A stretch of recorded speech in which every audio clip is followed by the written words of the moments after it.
Hello, everyone. Welcome to my watercolor class, and we're just gonna wait a little bit for everyone to come. I will start with a quick introduction about myself. My name is Rita Gould, and I am a watercolor artist and a designer, and I do teach people online, and I'm using my website, and I'm also using Patreon. So if you ever wanted to learn more about how to paint watercolor, insects, flowers, plants, anything nature related, you are very welcome to join. I also do run some workshops in the UK, in the area, and I'm planning to expand next year and hopefully to have a few workshops in Europe or elsewhere. So what we're going to do today, first of all, say hello. I'm just going to text you. You know that you can use the chat. So I'm just going to ask if you can hear me okay. Could you please tell me and let me know? Can you?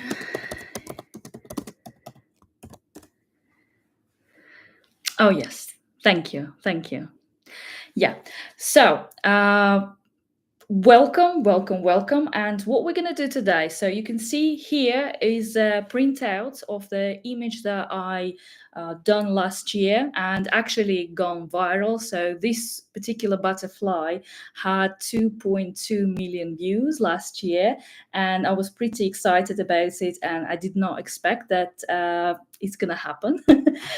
So this is the image. This is the illustration we're going to do today, and this is a butterfly which is called Heath fritillary.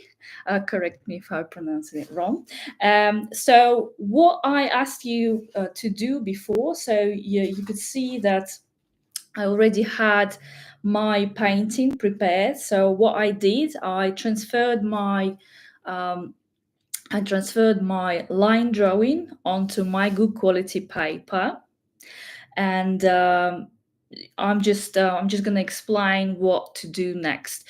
You don't have to do the same with me and attaching this to your, to the board or anything, because of the amount of water we're going to use. It might buckle a little bit. Buckling is the process where it will be a little bit wavy anywhere we applied water. So don't worry about this. And if you didn't attach it or didn't know how to use it, or you just have just a plain piece of paper, watercolor paper, don't worry about it too much, because you can always stretch the paper after you finish once it's dry, and I will let you know how to do it. So before we proceed, I'm just gonna also quickly talk to you what we're gonna do. So we're gonna paint together in a few layers this butterfly, and I'll show you all my tricks and everything how I make my illustration with butterfly. Sorry, I'm not going after hyperrealism when I paint, and I'll just show you how I do it. Normally, the first layer, and I have just a quick sketch for you. Normally, first layer with my insects, I do alla prima. So alla prima, it means when you are painting in watercolor and you finish in almost everything in one go. So first layer, I am watering it all, and then I implement different colors at the right time, and then I am revetting it and then adding some more, and then after this first layer is dry, I can proceed and apply more details. And here is just a little explanation about the colors, and I also have done this for myself so you can understand it better. I'm just looking at the chat. I hope you can hear me and understand me okay. How are you? Hi. Yeah.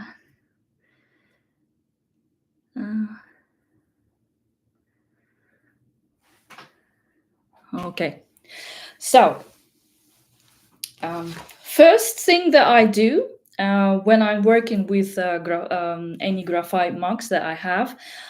In watercolor, ideally, you want to get rid of graphite marks as much as you can, because in the end result, in the end, you should have an artwork without seeing these graphite marks. So I'm normally using this kneadable eraser, and it's a great eraser to use when you want to get rid of um, graphite marks without damaging the paper. So I'm just literally gonna just roll it. You can use just a paper, just a normal eraser, sorry, just to take off some more graphite. So I won't do too much so you can see what I'm doing. Yeah. So also about the colors, what we're gonna do, and I wanted to just double check that you understand me okay. We're gonna use several colors that you received in your email. And these are the colors: cadmium yellow, and I will show which one are they. So cadmium yellow, it's that yellow color.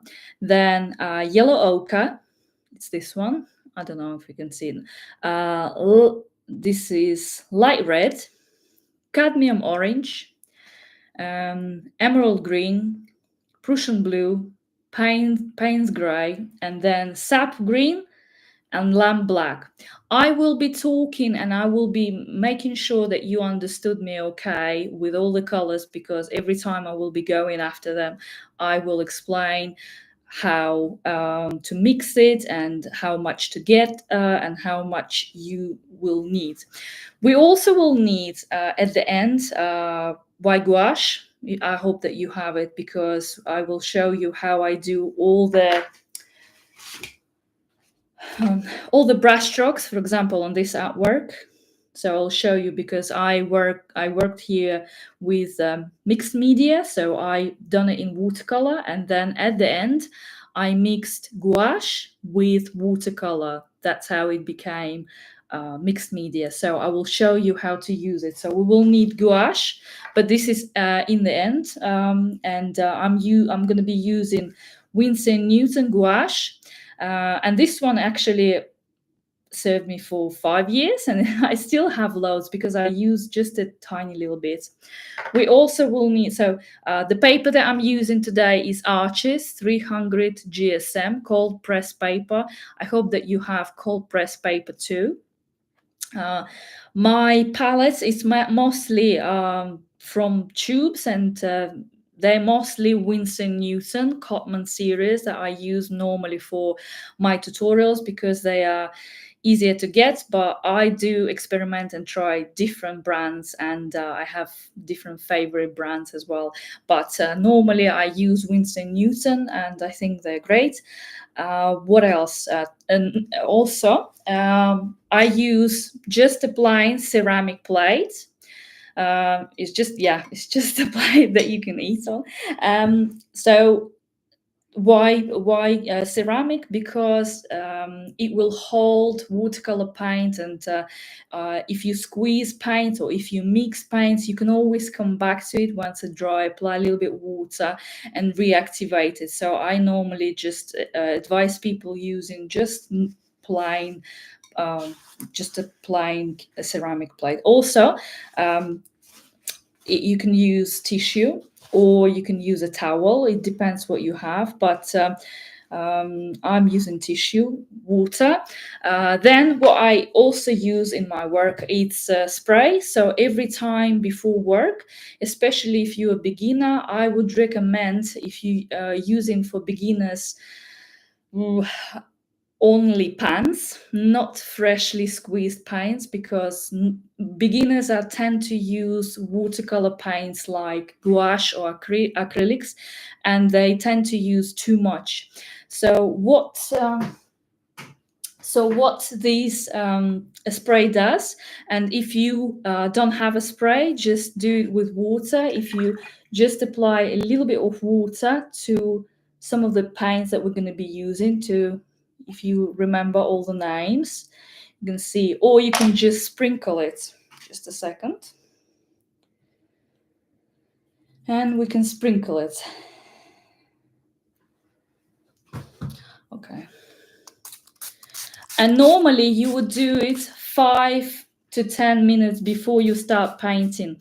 So what it helps with, it helps to just activate all the paints, and after 5 minutes I will come back, and then I will have a lot of pigment on my brush, so they won't be as dry. So what else I need to cover before we begin? I want to mention that once we've done this artwork together, you can share this on Instagram, and then I will randomly pick 3 people who will receive postcards. I'll show you postcards or stickers. It will be a choice, and so I have new postcards. So there will be a set of postcards with beetles and insects. There's one. And then another one is a set of different insects and plants. Yeah. And then another choice will be stickers. They are quite big size, but they are with different things, just to show you what I've got. Yeah, so stickers. Right. So let's begin. I hope that you have all your brushes. So we're going to start with first layer, and I will be using my brush, and my brush will be size number 8 or 6. It's whatever you have on hand. So it depends what line drawing you had, because in the beginning I had a smaller line drawing, and then I resent an email with a bigger one, but they are not so different in sizes, so don't worry about too much. So let me just quickly look at the chat. Hiya, hello. I'm so excited and a little bit nervous as well. So what we're going to do, so first of all, make sure that you water the colors that we're going to be using for the first layer. So, and I'll show you on the picture which one we're going to be using first. So normally in traditional watercolor, you start light to dark, not dark to light, because of the translucency of a watercolor. So you can't paint black and then on top paint yellow, right? Because you simply won't see it, or like you will see it but it would be pointless. That's why in watercolor normally you will have to start with a very light watered down layers first, and then you are building up tonal values. So tonal values is how light or how dark the areas are. So let me just show you on my iPad what I mean.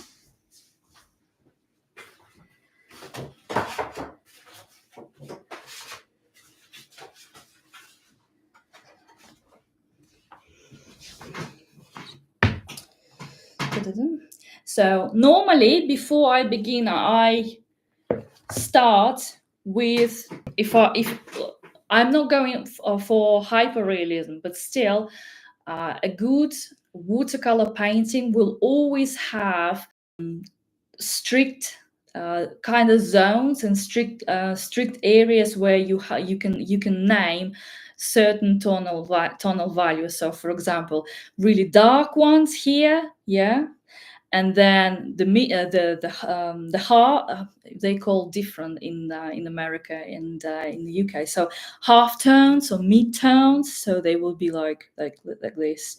And then we have highlights, so you could see the lightest one, right? And then here and a little bit here, but mainly you could see if you squint your eyes, if you can kind of trying to read something far away, if you squint your eye, you can split your image into different tones and see the main 3 or 4. And ideally in good watercolor painting, you will able to identify these tonal values too. So normally when I work, I work with the image, and then I'm converting it into black and white, looking at the reference picture, as well, and comparing and trying to understand how to make it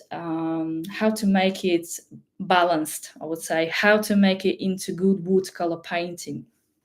So, and I'll show you now. This is from one of the lessons. If you want to learn about how to create tonal values, I recommend every time you start painting something, try to paint it in one color first, but try to apply knowledge of different tonal values on an object, such as, for example, in this tomato, I've painted it in only blue color, but I build up all the areas that would be seen on a real object. So I would have highlights, I would have shadows, very dark areas, they are the same, and then reflected light. So everything will be on the picture, and this is a great exercise if you want to practice it. And ideally, before every time you want to start something, do a tonal value study. So, and this is quick explanation about the good balance between all the areas, between all the tonal values. So, for example, here, if you squint your eyes, you will be able to see where the highlights. So these are highlights. Where is the half tones? So they're kind of here, Where the shadow, so there's a darker area here and here. Where's the reflected lights? So it's kind of here, here, here. So straight away, you can see this great difference in between this. So it's a good example of good contrast, and that your watercolor painting will be nice and complete. So just some theory. I hope that it was helpful. Let me know. Or maybe you already knew that, but I wanted just to talk about it because it's important when you learn. So let me just set everything. So while I was talking, everything is now getting ready. So I will have nice pigments now. So first layer, we're going to start and we're going to be using brush size number 8. And I will be trying to use cadmium yellow. So I am not going with the paint straight away on my painting. So I just need some pigment. And you can see straight away, because I applied water like 5 minutes before, I have straight away very good concentration of that color, And then because it's a first layer, I need to adjust and add some more water.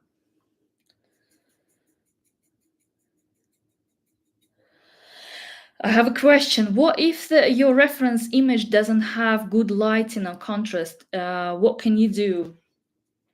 Well, first, it depends. It depends on the situation of how you're going to use this reference picture. Ideally, you need to have, if you're using reference picture, you need to have a good reference picture. It depends on your style, because sometimes you don't even need these tonal values, and you're going to just use reference picture as just, for drawing, that's it. But if you really, really want to use particular reference picture, you can add, for example, I'm just thinking of the example.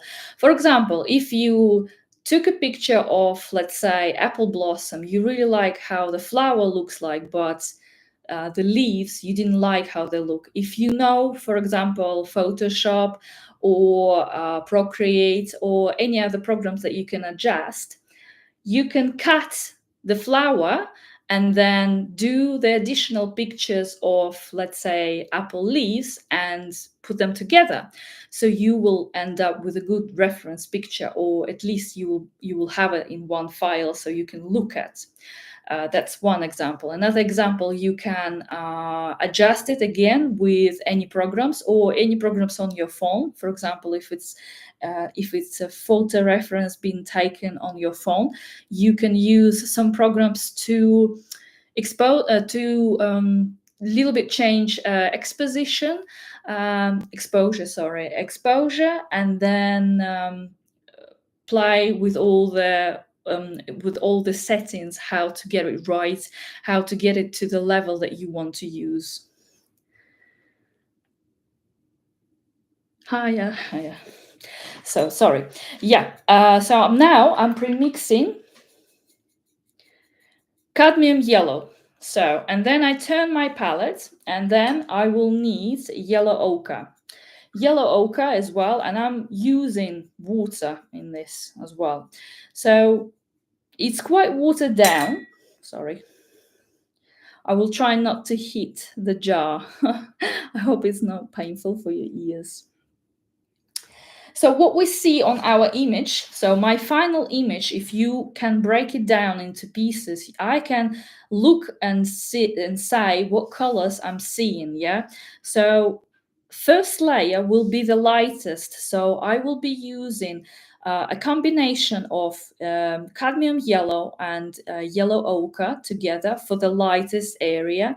And then I will exaggerate and use more of cadmium yellow, and then in some areas yellow ochre, and then on top we will later, once it all the whole image, once it all will become wet, we will add more colors. But first we're starting with this light mixture of cadmium yellow and yellow ochre.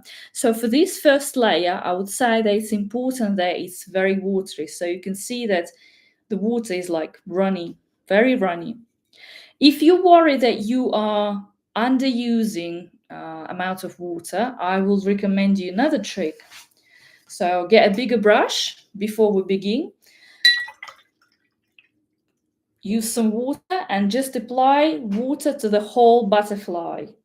Ignore the antennas, but apply water to the whole butterfly, because it will help you.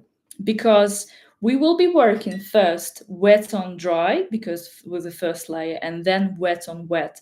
So that means we will be using a lot of, so our image will be wet, and we will be introducing more pigments while it will be wet. That's why it's called wet on wet. So let's start. So you can see on my palette it's quite light. And I will start from the left-hand side, and it does take time for my paper to absorb water. So I am very generously, I even gonna swap it to the bigger size brush. Just make sure it's clean.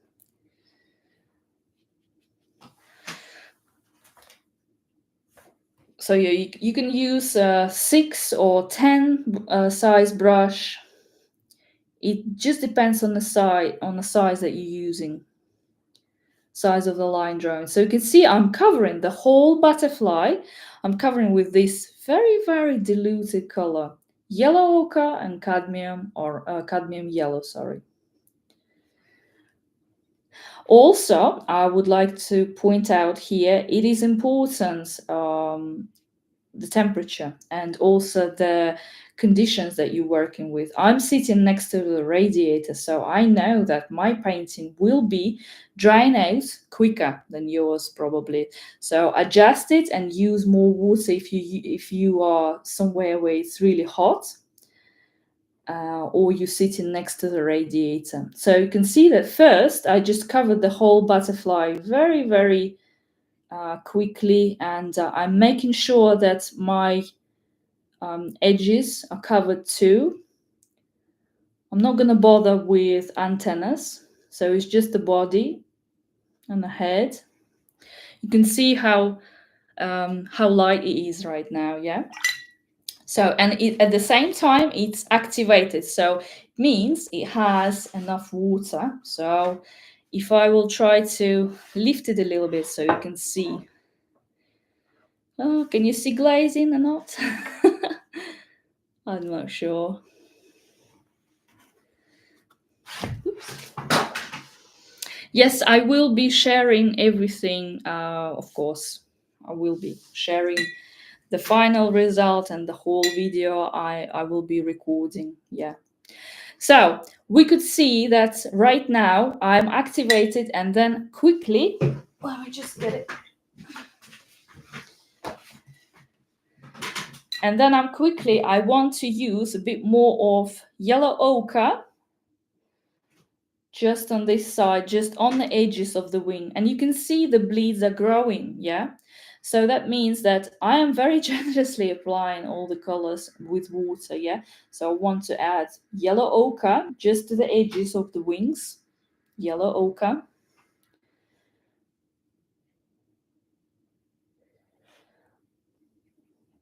See, I won't have any hard edges because it's wet.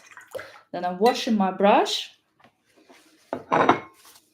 drying against the tissue,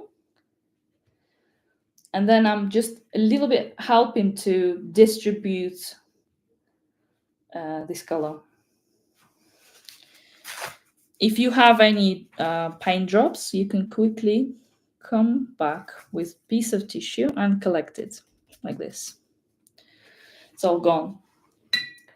And then I will be using cadmium yellow, very concentrated cadmium yellow. See, this can you see okay? What if I try to switch on the lights? Let me just have a look.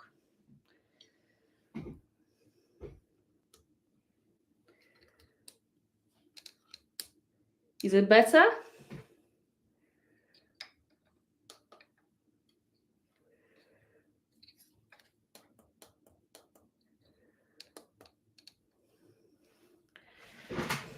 Is it better? Let me know. So, and now I have this concentrated cadmium yellow.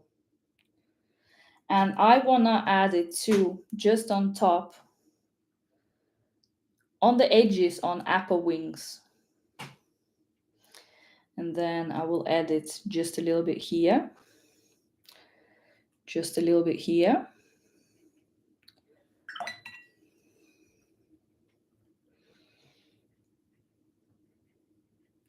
And then just with my little bit wet brush, I can adjust, and with tapping, I'm just still helping to put this color in.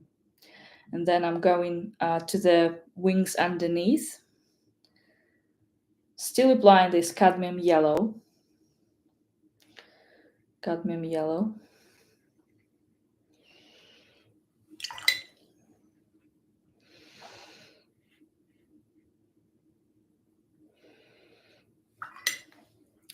You see that I'm leaving some of the areas sort of very light, and these areas will be the lightest. So I'm making sure that if I, for example, if the bleeding went too far, I wash my brush, dump it against the tissue, and then I little bit remove color. I call lifting the pigment technique. See, I've collected some paint, so now I need to wash it, damp it against the tissue, and I can do it again if I need it. Right, so now I can use a little bit. So what's next? Next one will be light red.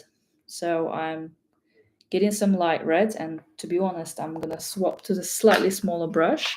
So I'm still using my brush size number 8, but you recommend you using brush number 6. So I'm using light red, and I'm going to be adding it to the top where we have apple wings, and then a little bit on the right hand side, wing.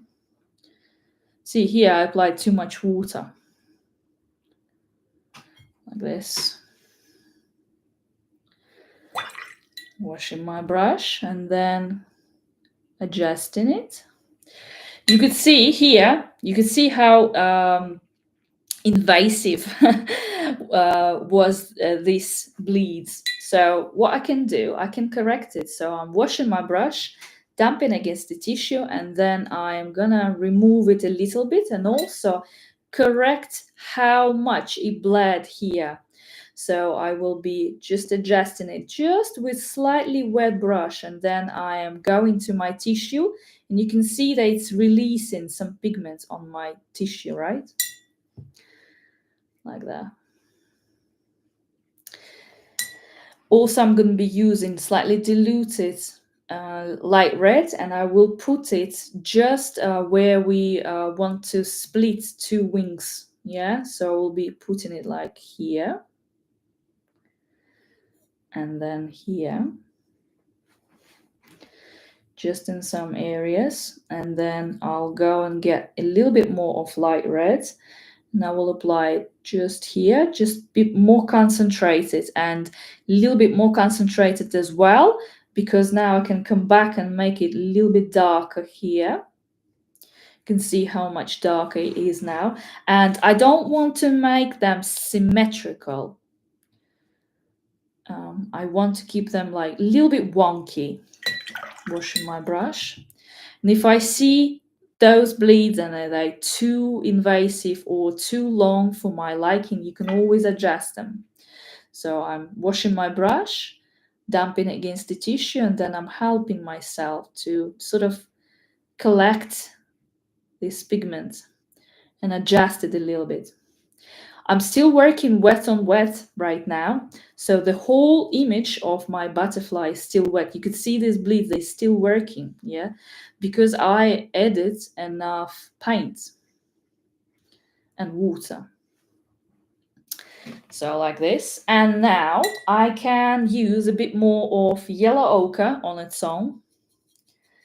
And I will put some yellow ochre just in this area on wings underneath. Next to the abdomen. Is it called abdomen? Of the butterfly. So you can see I've added a yellow ochre, and then I am trying to make softer edges just by using a little bit of water. Yeah, doesn't matter that it's going onto the belly of the butterfly. So at the moment we are now adding just yellow ochre.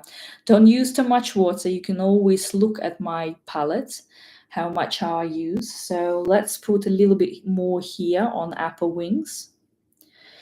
You could see that my first layer I always do alla prima, so while it's still wet we will be adding all the main pigments while it's still wet, like this. Yeah, so the image becomes brighter and brighter. And again, I'm keeping some areas very light because I'm keeping this in mind that I will need a good tonal value, so good difference between tonal values. So I know we're going to go really dark, so I'm on purpose leaving some of the areas lighter, a lot lighter, because I know I can always darken them anytime. So next color is sap green. I'm gonna just turn the palette like so you can see.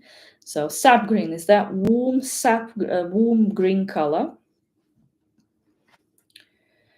Now, if you ask me, I have a printout of reference picture, and I can actually see green there. But if you don't, so I sort of see it on upper wings mostly. So I would say here. And again, we will be adding it wet on wet. You could see that I'm just adding sap green, some areas. And then I also see subgreen here, right where the wings underneath join in the body. And like in this area, I'm seeing subgreen as well.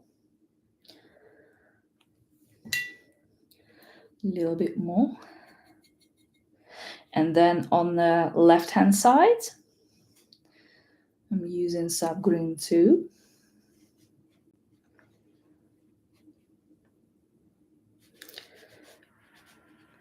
You can see this is the sign that it's already drying out too quickly because I'm sitting next to the radiator. Because ideally, I shouldn't have had these lines. So what I do, I wash my brush, damping against the tissue, and then I'm making the soft edge. I'm gonna demonstrate to you how to do it in a second. So let me just adjust it first.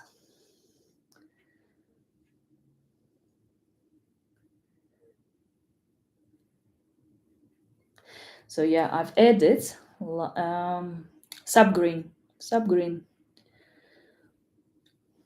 I'm almost like damping some color, and you like tapping, or charging. It's called in watercolor, charging. Yeah. So I know it looks weird, but this is my first layer and we haven't completed it. I just wanted you to show how I do soft edges. Let me just get a piece of paper.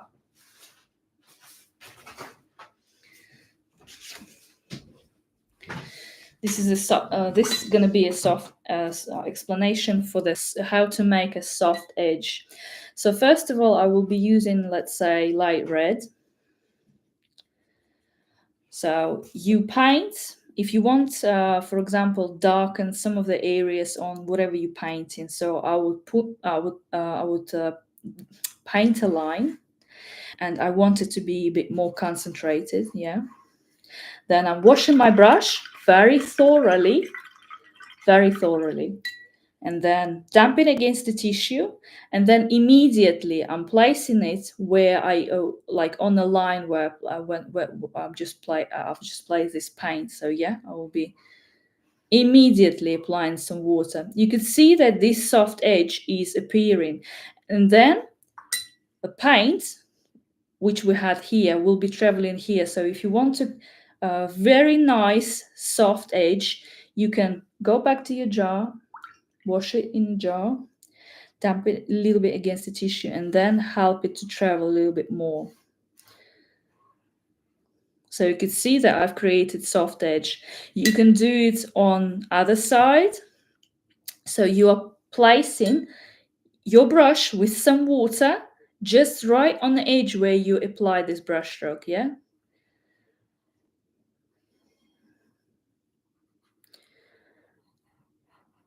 It's just drying out too quickly, sorry. So I have to do it again. But you need to do it immediately. That's the secret, immediately. You see, the reason a hard edge, it's a soft edge right now, yeah? I hope that was helpful. So what's next? We have a few more colors to introduce to our first layer. And I will adjust a little bit some of the areas because, like I said, I have a difficulty today with the radiators being on because it's very cold. I will just use my brush. I will wash it, make sure that it's clean, and then damp it against the tissue. And then you can see this, I have this area where I have almost like a hard edge, so I can get rid of it just by adding a little bit of water and merging all the areas, yeah, like that. No, it's not good, getting any better. Usually it does. And then also on the belly, I can adjust it a little bit. It also depends on the paper. So normally, guys, I'm using quite hard watercolor paper, and so I'm using Arches 300 GSM, and it tolerates all my lifting the pigment techniques a lot, but not every watercolor paper will be so forgiving. So it's something that will come with experience as well. So it depends on your technique, it depends how hard you press on your brush, it depends on so many different things. So you could see that right now I want to darken the belly of the main body of my butterfly, and I will start with, let's say, Payne's grey. Payne's grey, I think it's this one. So first I'm pre-mixing Payne's grey. Yeah, you could see on my palette Payne's grey, and then in this mixture I will be using Prussian blue. Prussian blue, and I will be mixing them together. And it will depends what colors, how much, the amount. Sorry, you. It will depends on how much water you have in the first place on your butterfly. So let's see. So I'm gonna start by just tapping round the body of the butterfly. And you can see it's quite wet. You can see that all the bleeds, they are growing. I'll try to move it. So, yeah. Is it better?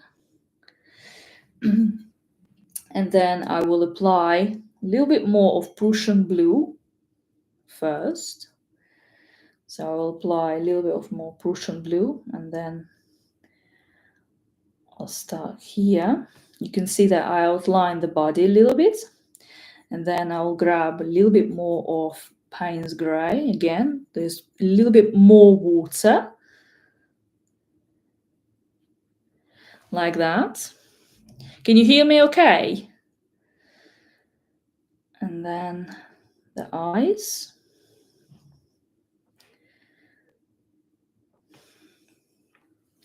Then I'll wash my brush. And then I spread a little bit this color. Just on the body of the butterfly. Use a bit more of sap green as well. So let's add sap green.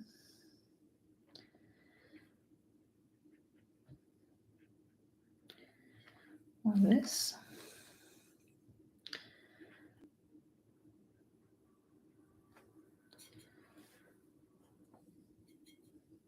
Don't worry if you have any bleeds growing sideways, because we will darken the whole area with next layers. So I'm making sure that I'm going back, and I'm going to be using Payne's grey and Prussian blue. And I also will use a slightly less concentrated combination of these two colors, and I will put like a line to separate the wings, like this. And then I wash my brush, dump it against the tissue, and then I'm making a soft edge, like this. And then I'm doing exactly the same with the other wing.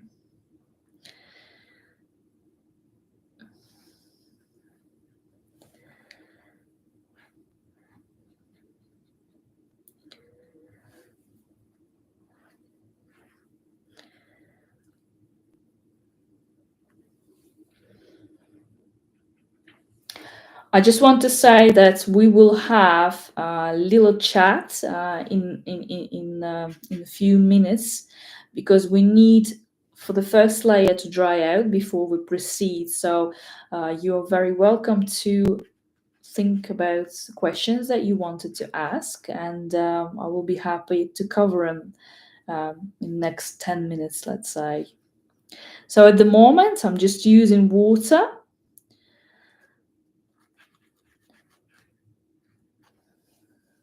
Using water.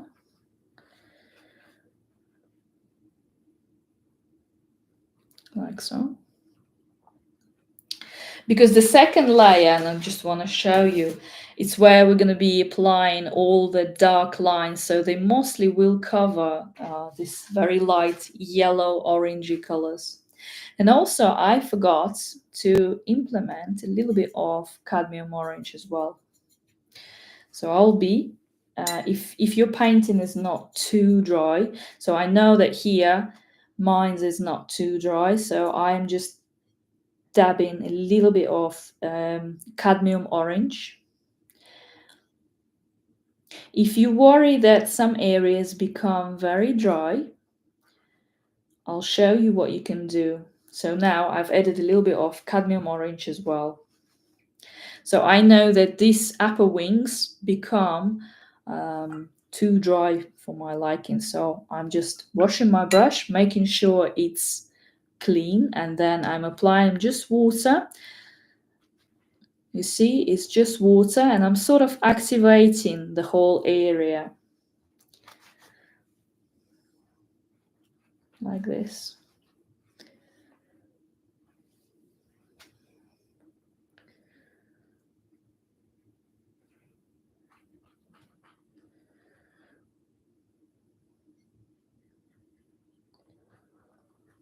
And then I'm grabbing more of cadmium orange, and I'm going to be placing it a little bit to separate the wings. Cadmium orange.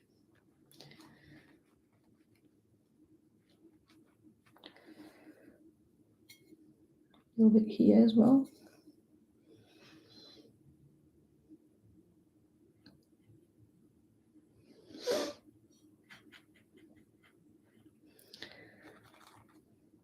So ideally you would have soft edges.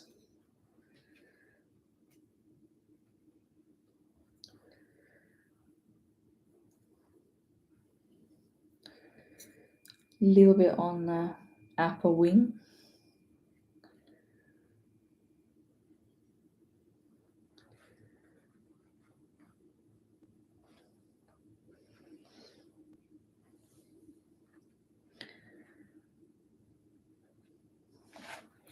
So this all is done wet on wet. You could see that, let me just show you.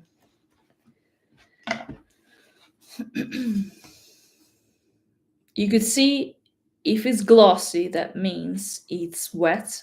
So with introduction of new colors, I also use water.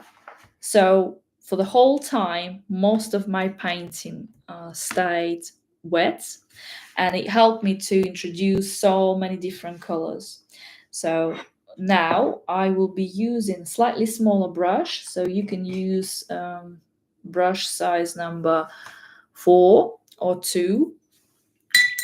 I'll water my brush, so we're going to paint antennas. That's why you need a slightly smaller brush. So I'll be using Payne's Grey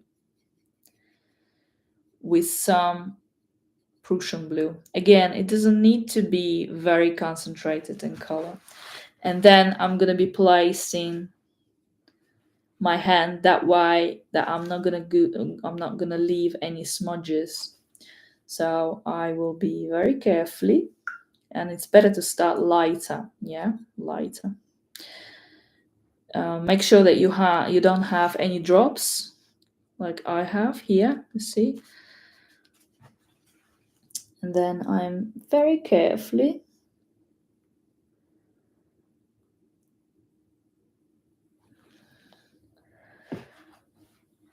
applying it, and then I'm outlining the upper part with a slight curve.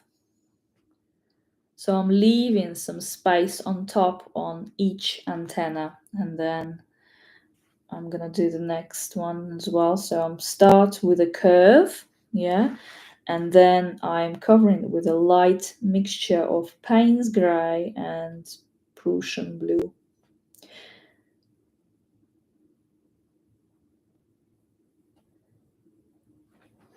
And then the top as well.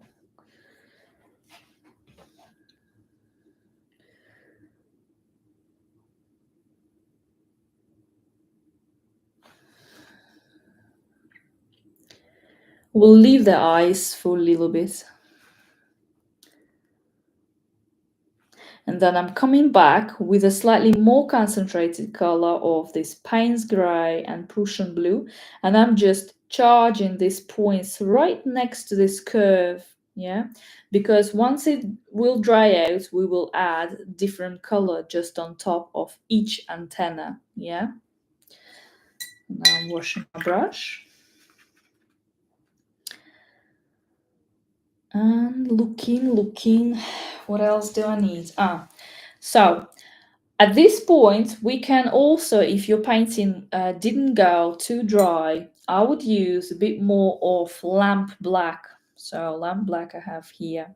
And I'm still using my brush, size number 4. So I'm just going to check on my palette that I have a right color. So I turn my palette that way so I can see. And I'm checking it. Yes, it's lamp black. And I will add just a little bit on the areas to separate main parts of the body. You can see that, like this part. So I've used lamp black just round, and you can see all the bleeds, and I let them dry. So it was done wet on wet as well. Again, you don't need too much, just a little bit to outline. So I'll hold it like this.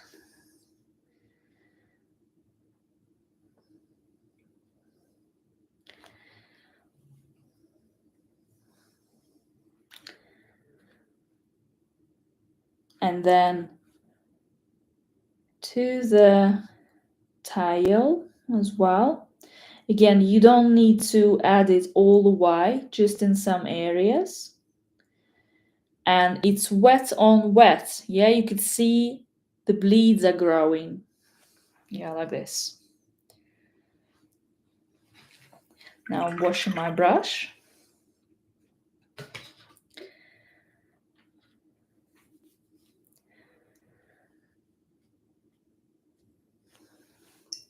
What I normally do when I work, and this become part of my style, I do use a lot of lifting the pigment technique.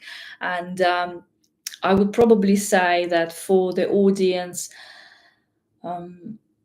you might find it's too much or pointless, but I do like to use a lot of lifting the pigment technique, especially once I finish with adding some paints and I want to put highlights, and I use lifting the pigments a lot to make highlights and to sort of to celebrate translucency of watercolor. Let's put it this way. So I will just wash my brush, damp it against the tissue, and then I'm gonna just remove some paint from the center. Yeah, and I'm washing my brush, damp it against the tissue like this. So you can see that we can actually see the previous paints that we put underneath, and it creates some sort of glowing. And then I will add a little bit more water and then do the lines.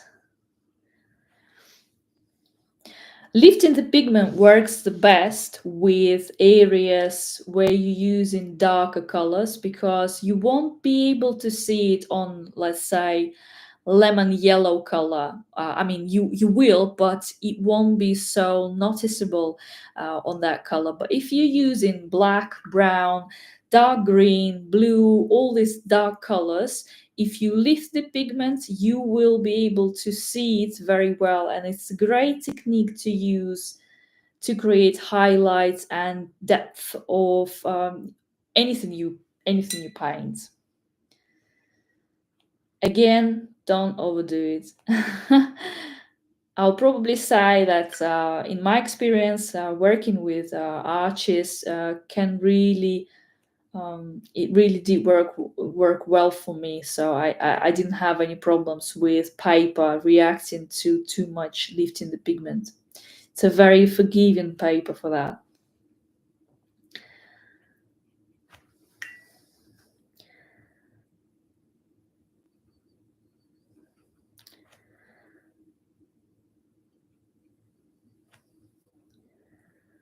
like this. Yeah. So for now, I will leave it to 100% dry, and I will probably put it next to the radiator. And in meantime, I can show you some of the images of the butterflies that I done. And also, you can ask me any of your questions that you have, and I will be happy to cover them before we proceed with the next layer. And it will be even easier next layer, believe me. So let me just grab them.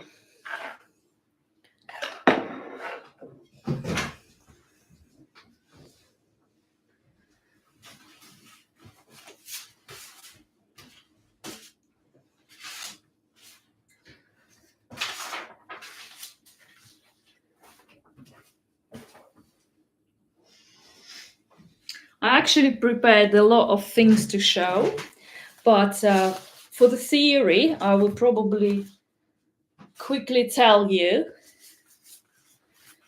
what you can do. So if you ever wanted to start drawing, because ideally if you want to paint, you need to know how to draw. For the nature, I would definitely recommend getting some of the books, because it will help you, some of the books like this, because it will help you to understand how to see simple shapes in any objects and then build up to the image that you want to paint. So for example, they have butterflies as well, and it depends on the location. Sorry.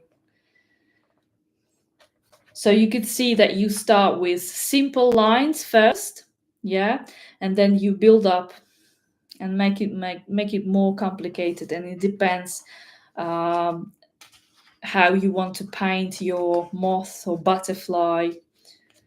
So you start really simple, and then you make it more complicated, adding more and more details. So it's a great book if you want to try to paint and draw more nature-related objects. Also, for the inspiration and colors, you can use some of the reference books. I normally buy them on eBay or Vob or charity shops. Yeah, I love charity shops and old vintage books. And you can find so much inspiration and also the colors. I love buying these books and seeing how watercolor used for them, because the more experience you will get, you will see straight away like what colors they use to paint this moth, and it will help you to understand. It will be better than looking at the picture, at the photograph, looking at the illustration, scientifically accurate illustration, I'll say. So this is some of the books that I have with loads of different insects and moths as well. Let me find moths and butterflies. Yeah, so it's very helpful to see the colors.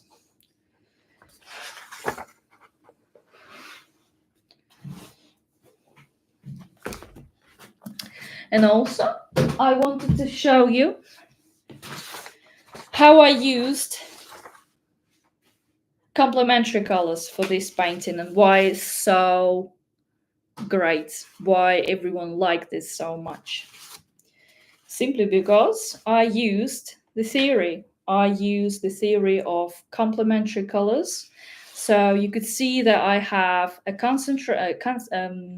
even on printout, it's a little bit exaggerated, but you can see the blue next to red, next to orange. So it creates a very good color combination. So can you see? Yeah.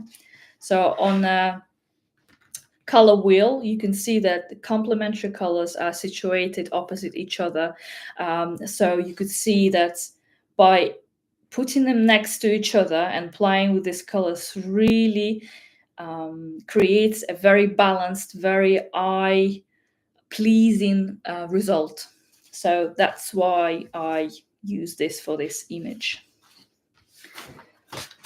So let me show you some of the pictures that I've got. These ones are recent one. And by the way, if you want to buy them as originals, direct message me and we can discuss it. So these are like a series of illustrations that I've created with moths and butterflies. Again, I used complementary colors here. And these are tutorials for my Patreon. This is one. Really like painting insects.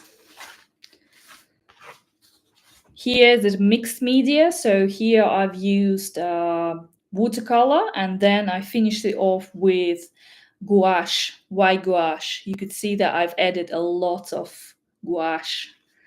Intricate work. Here's the same. It's mostly watercolor and just a little bit of gouache at the end and then on the borders as well. This one. Here I've used a bit more of gouache and different concentration, and today I'm going to show you how you can implement and use watercolor mixed with gouache to really create amazing illustrations. And again, you don't need to use it a lot, just a little bit. Then another one. Here's a good color combination and tonal values. Really nice.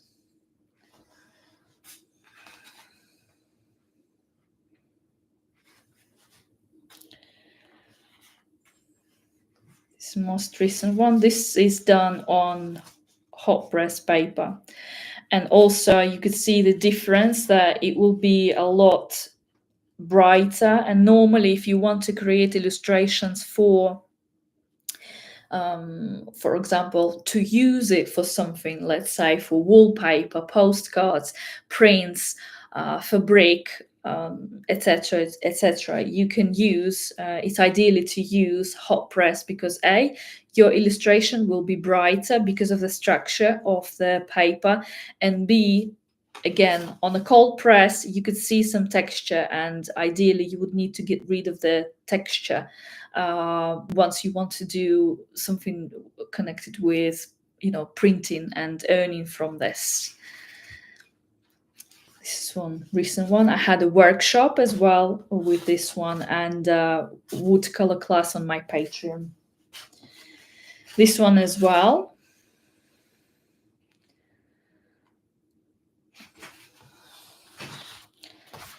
This one. I really like this one. I use just a little bit of gouache here, just here and here. I hope you guys okay. You seem very quiet today. Let me know how you're getting on. This one, this is what we're going to be doing today as well. Is there a difference in the techniques you use on cold press and hot press? Slightly, but I will probably say that I won't be using as much of lifting the pigment technique on hot press paper because of the structure of the paper. It's damaged too soon and too quick. So when I want to create botanical illustration, let's say some of the tulips, I would start differently. So normally you would apply water to, let's say, the whole tulip flower, and then you will just with dabbing apply first layer, and you are going to be using lifting the pigment techniques to a minimum, because, and again, it depends on paper, it depends on the brand. This one here, I've used a lot of gouache. I love this one. Here's an example of good use of tonal values. So there is a great difference between all the tonal values, and they're so balanced. If you squint your eyes, you will be able to see the difference, and straight away 3 or 4 different tonal values. What brands do you like? My favorite. Uh, my favorite at the moment is Arches, and it has been my favorite for years. But I'm open to try different papers. So I really like using. I'm not sure how to pronounce it correctly. Hachmenkool, Hachmenkool. I will try to. Let me just have a look on internet.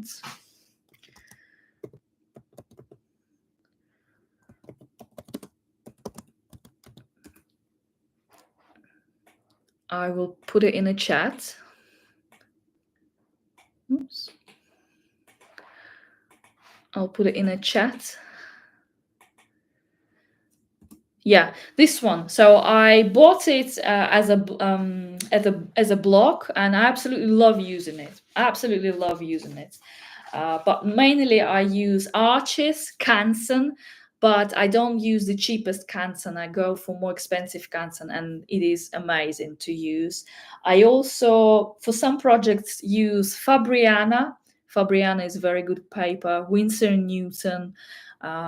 These are normally the papers that I use. Oh God, I've tried so many. It really depends on the project, but I find that even though I'm working with sort of botanicals, but in my own representation, I love using, instead of hot press paper, I've loved using cold press paper. Yeah, I love them too. Which brush do you use for tiny hair of the insects? And I'm going to be covering it today, but I use, and I will explain. Oh, I can say it while it's drying out. Let me just check. So mine's is a little bit wet, but it's already drying out. How are your butterfly? Are they okay? You could see all the beautiful bleeds right now. Oh, I love it. We'll wait a little bit longer and I will chat to you. And I will explain how I use. Oh, it's so out of focus. Hello. I don't know what it focused on. Oh, that's it. So, how I use tiny brushes and what brands I use. So normally, I buy very affordable and expensive brushes like ProArte, size 20. You could see that this brush is no good. And normally I use them for a year or maybe less than a year for extra thin details because the brush is still okay. However, there is another use for this brush. Once it's no good, you can see that the tip is no longer pointy. Can you see it? Yeah. So, and these are great to make dots. You know that I use dots in my artwork a lot. So actually, really pointy brush is absolutely useless when you want to do dots. But if you have a brush that is not pointy anymore, it produces the best dots. That's what I learned and how I use it for my dots. But if I really need to work on my details, such as on that illustration that we're painting today, let me just find it.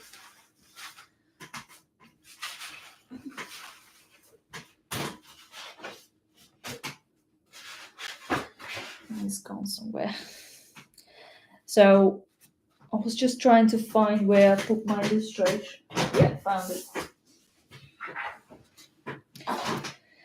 Of course, this is a bigger size because I sold the original, but it was this size. So I've used 000 Winsor & Newton Series 7 miniature, and it's a sable brush. This one I have for 5 years. No, 4 years. I don't remember. It's good. It has to be 5 or 4 years, and it's still quite good. And I don't use it a lot, but it produces very nice, very thin brush strokes to paint all the tiny hair.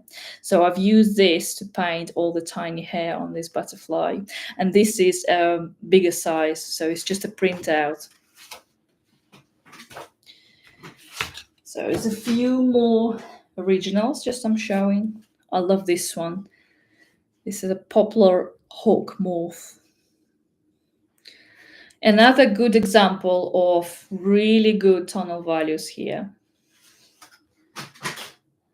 This is my older work. A lot of gouache here.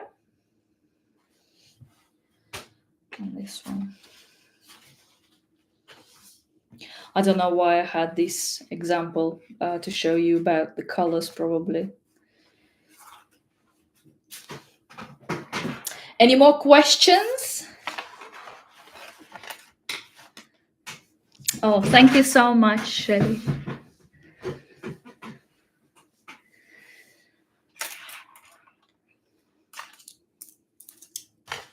Let me just arrange everything back. So lately, I received a few questions from people who were doing my tutorials, and because I sometimes like I like use different brands, just because I like using different and trying different watercolor paints. And the person asked me, do I have to buy these colors as well to do tutorials? And the answer is no. You see, you will learn what paints you will need as you go along, and nobody will guarantee and 100% say to you you've got to use only these colors.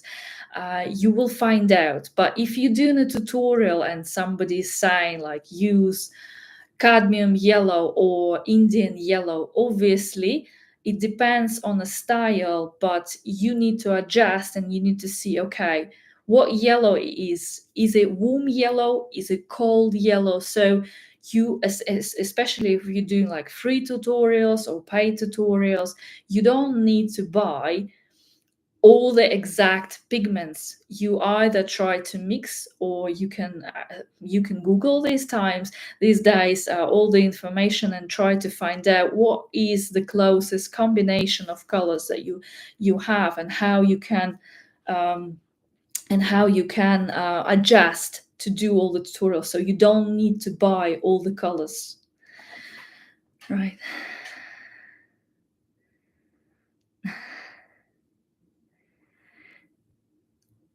Is there a class for those, Clau?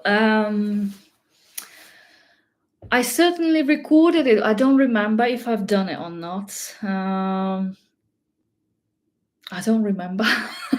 I certainly, yeah, I had. I don't remember if I done it on Patreon or not. Sorry, I need to double check this. What color could I use if I don't have Payne's Grey? If you don't have Payne's Grey, so you would probably better off trying, let's mix it together. So if you don't Payne's Grey, I would probably use a little bit of lamp black, because it's a standard black. And Payne's Grey tend to have this blueness in this, so I will try it first with a little bit of Prussian blue. So let's see, and then let's compare it with Payne's Grey.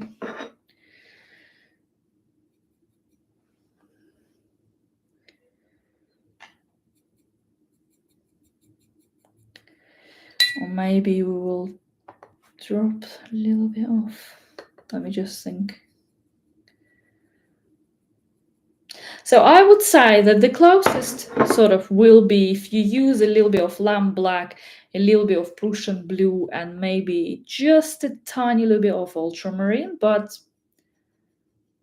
yeah, it won't be 100% precise, but you can adjust it and make your black with a hint of blue.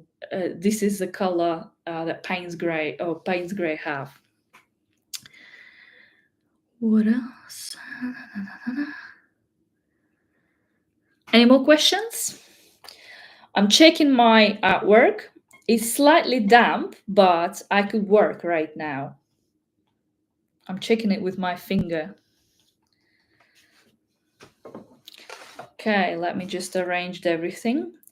So, by the way, the beauty of using the palettes, you can also always wipe it off with a tissue. So that's what I'm doing. And it has to be a little bit wet.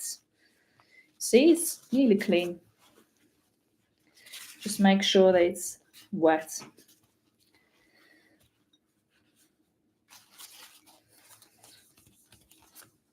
Like this. And then I'm gonna grab more tissue.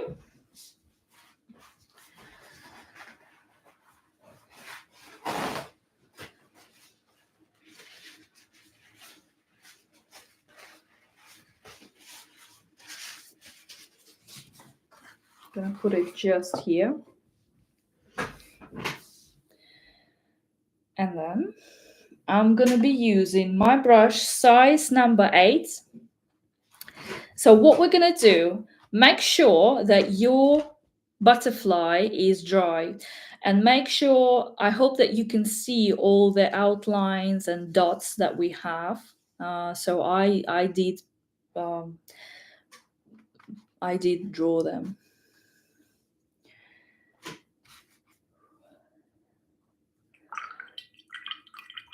So let me just have a look what colors next. So for the darker color, I used combination of colors. So let me just get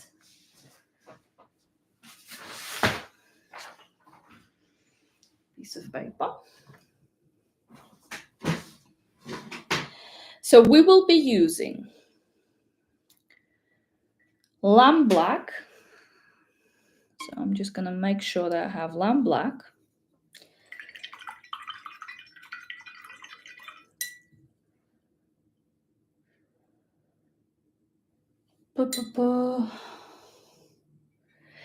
Did I put in a description burnt amber?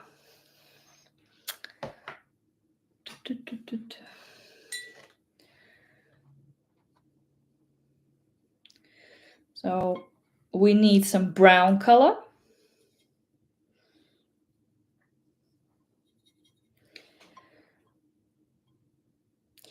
What brown colors you have? So I have burnt amber. I'm pre-mixing it right now on my palette.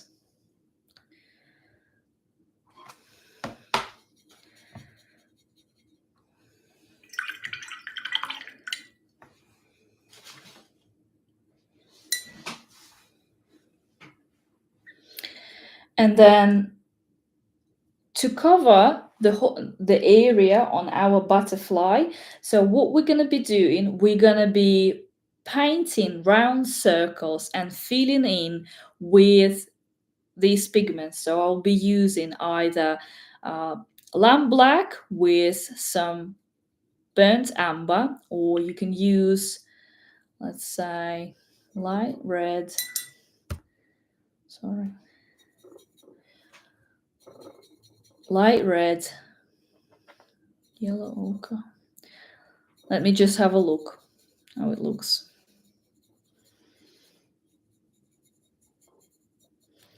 Not sure I like it.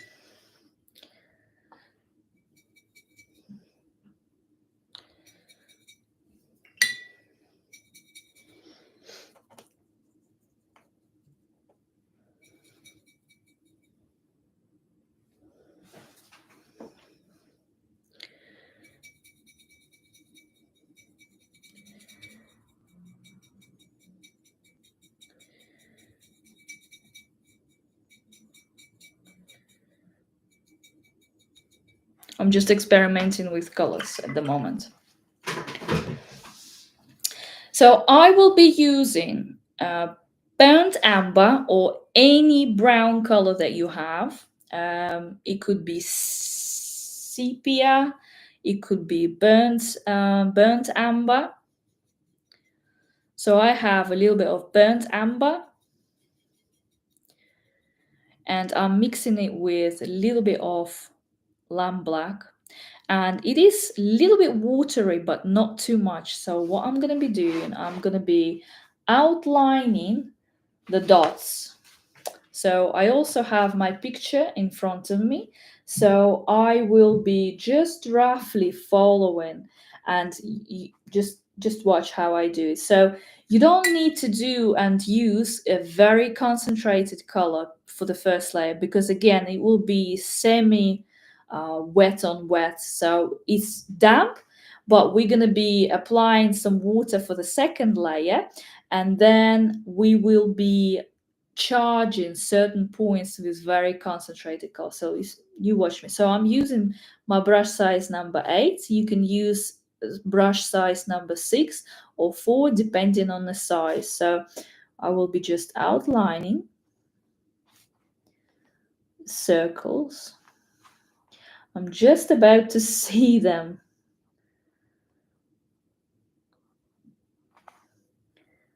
Yeah. So there's no rush.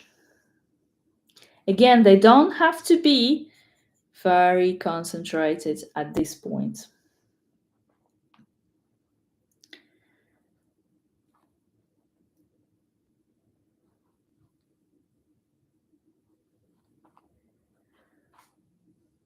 Then we have white areas, so I'll just outline it like this.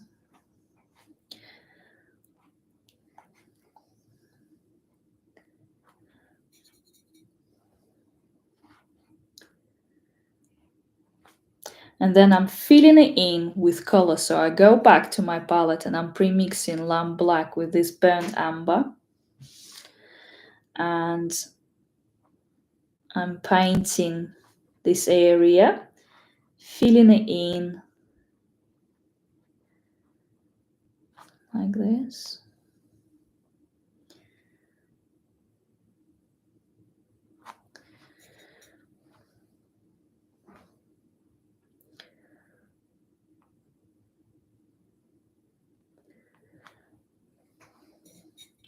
I'm doing this uneven, so I have darker area here and then lighter area here. See that I'm filling the gaps.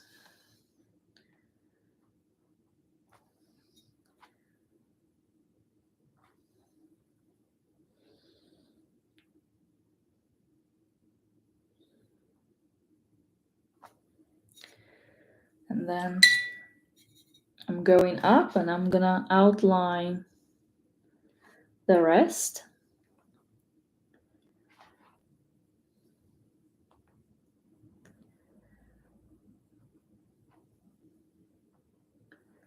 See that I outline it first, then I will be washing my brush and just fill it with a little bit of this mixture and the water. So you can see it's quite watery. So at the moment, I'm just filling in everything that is on this wing, like so.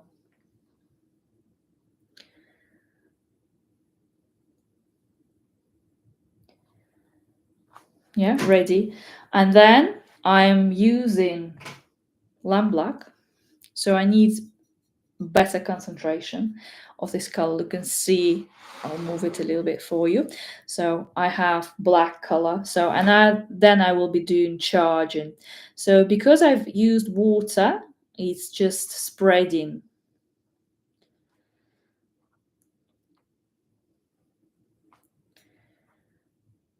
We only need to darken sort of this area.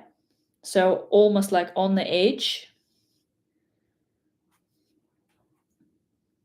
And just in a few places. Like so. And I will be doing the next one, this wing. So I will be using burnt amber, so brown, any brown that you have, mixed with a little bit of lamb black. And start with outlining. Sorry, I'm just gonna. Yeah. So I start with outlining.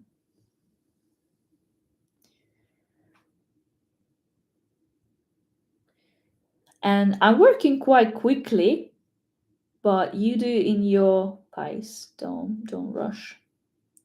And again, I'm not too worried about outlines on these circles because I know they will cover it, and because I know that I'm using the right ratio of water and paints.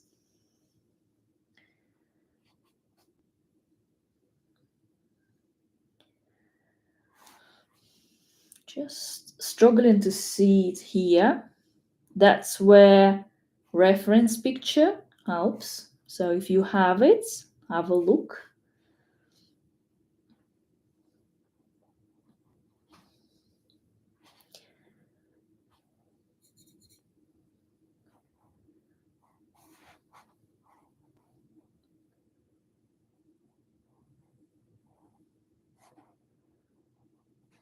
And then I'm washing my brush and I want a little bit more of burnt amber or any brown that you have. And then I'm filling all the gaps. It really helps me if I just point, if I paint the line separating two wings and then just outlining the whole wing and then making sure that I have some white areas here. So I want, because these were areas we want to keep lighter, so I'm just going round, putting these half circles, and then I'm filling in everything inside.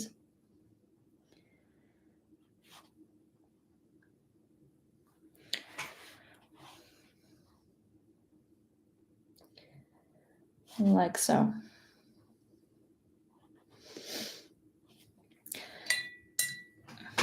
And then I want to use a bit more of burnt amber. You could see that this wing is drying out a little bit quicker than this one because it's closer to the radiator. It could be different with yours.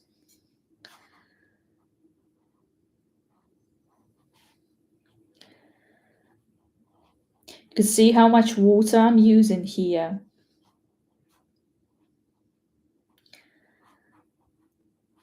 Yeah.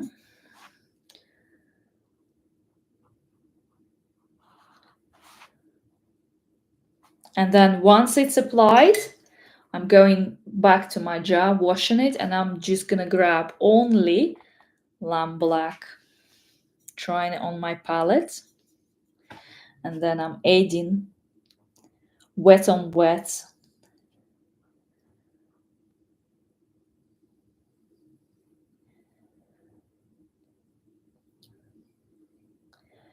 On the edges, mostly. I sometimes work simultaneously on different wings, and it really depends on um, how quick they are drying out. So I also noticed that this wing is a little bit lighter than this. So what I can do, I can just lift a little bit of pigment from here, just very quickly. And I am also just removing it gently around these dots. So we need to avoid going over the dots.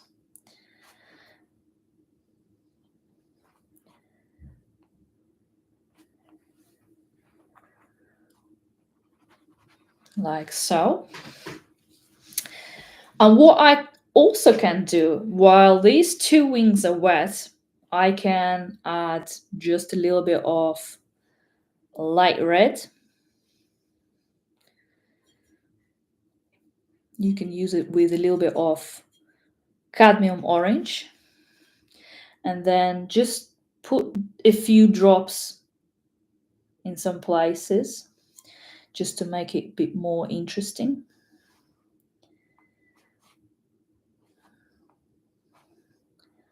So I've used light red mixed with cadmium orange.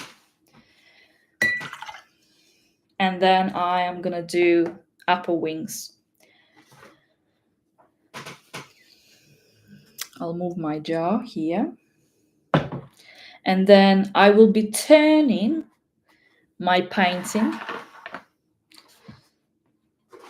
so it will be easier for me to work. So normally, to avoid all the smudges and to work on this area, I sometimes just move it. So I'll be using, again, any brown that you have mixed with lamp black. And I will do exactly the same. Looking at my reference picture at the same time, I will be with my brush size number 8. You can use brush size number 6. I will be outlining area, all the circles that we have.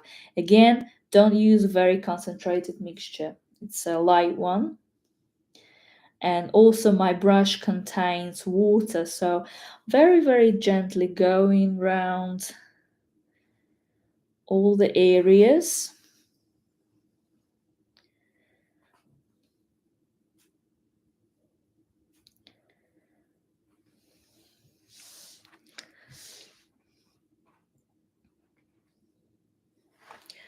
And I need to look at my reference picture. Sometimes I can just hold it in front of me.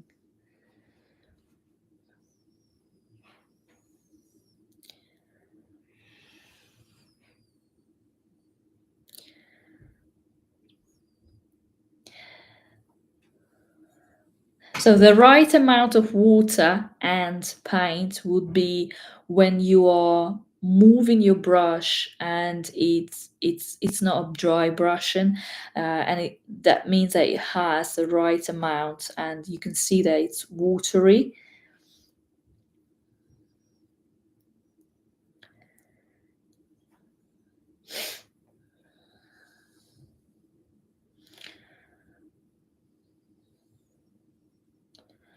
Struggling to see here.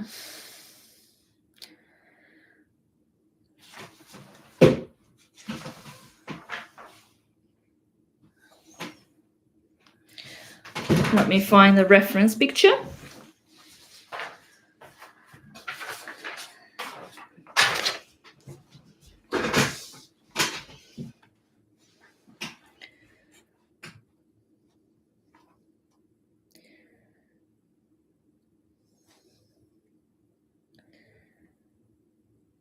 Like this.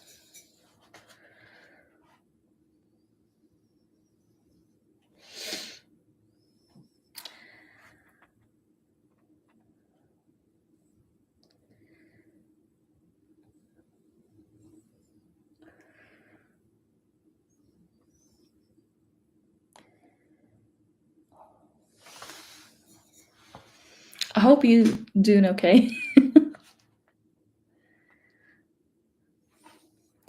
Okay, I'll start merging it from this side so I can see better.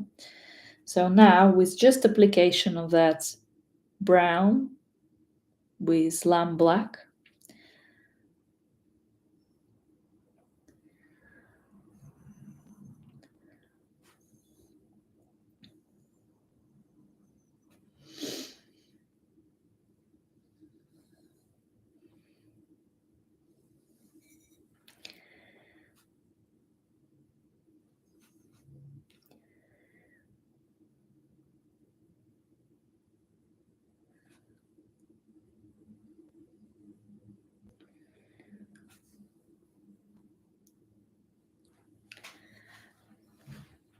sketch is completely gone. You mean you can't see those circles?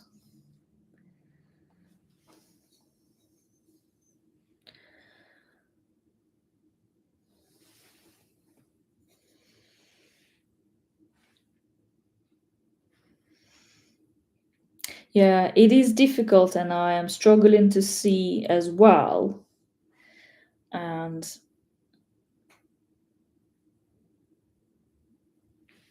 yeah, try to look at the reference picture and try to see where you just need to point. So every every area with this yellow color on the reference picture, just try to outline it as like a semicircle or circle. I'm struggling to see here as well.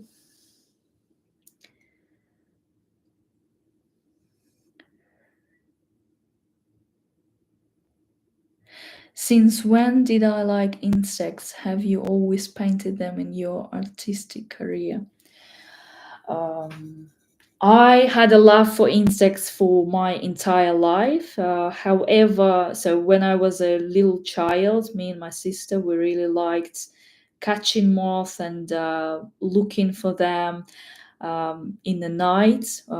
Every summer, we would spend just on a doorstep of a forest. That's where our summer village was situated, and we had loads of insects. And because we didn't have a great deal of technology or anything, and I'm very grateful for that, we really enjoyed doing everything nature related, and there was so many different insects, and I think that's where it started. I really loved looking at them, exploring them, catching them.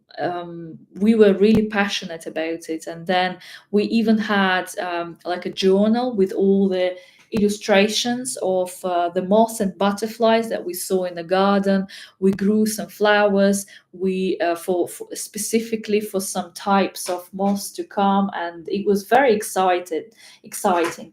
And but later in life, so I went to art school, and I don't really remember painting any of the butterflies pretty much for the rest of my life, up until so I used to work as a multidisciplinary designer, web designer, graphic design, so all the different sorts, because it was trendy, you could earn good money, and I never really thought that I could earn as an artist.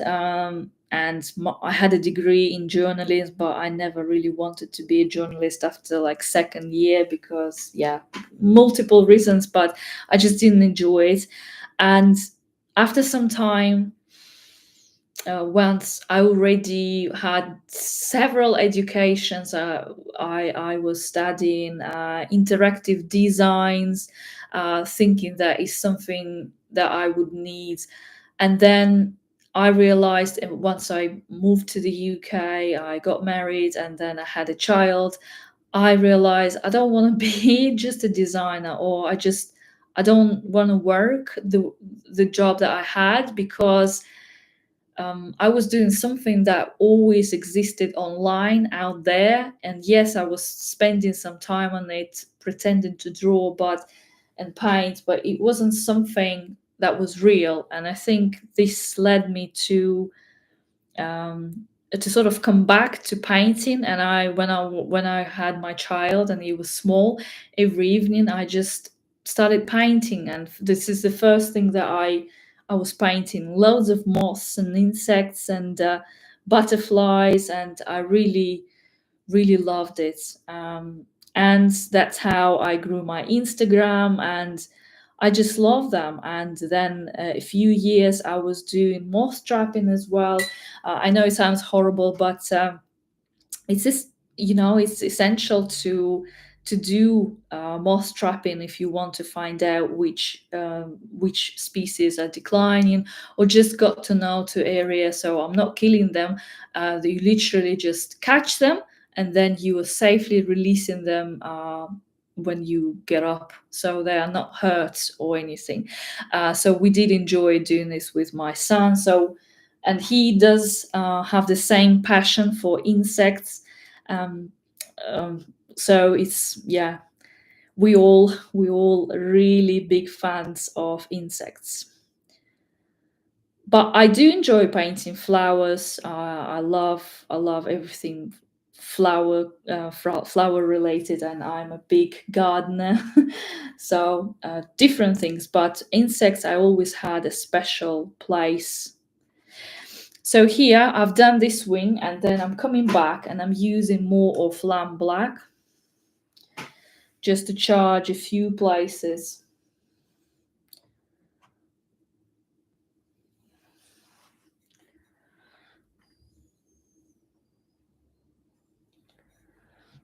I am actually planning to do maybe a YouTube video about the style and formation of the style, and I hope that most people will be interested in watching this kind of content. But it's just finding the time, and it's difficult.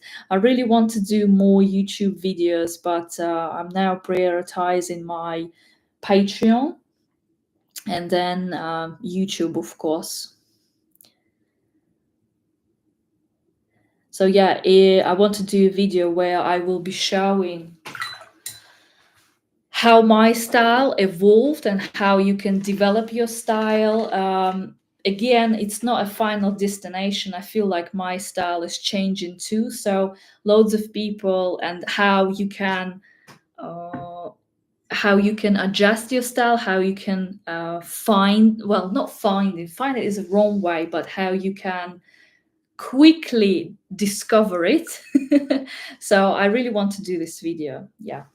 So I'll move the jar here. So you can see it's coming up, the butterfly.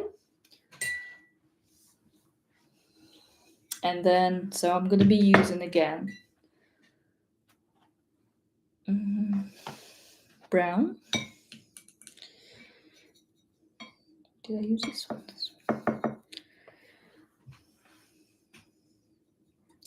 I always loved painting details.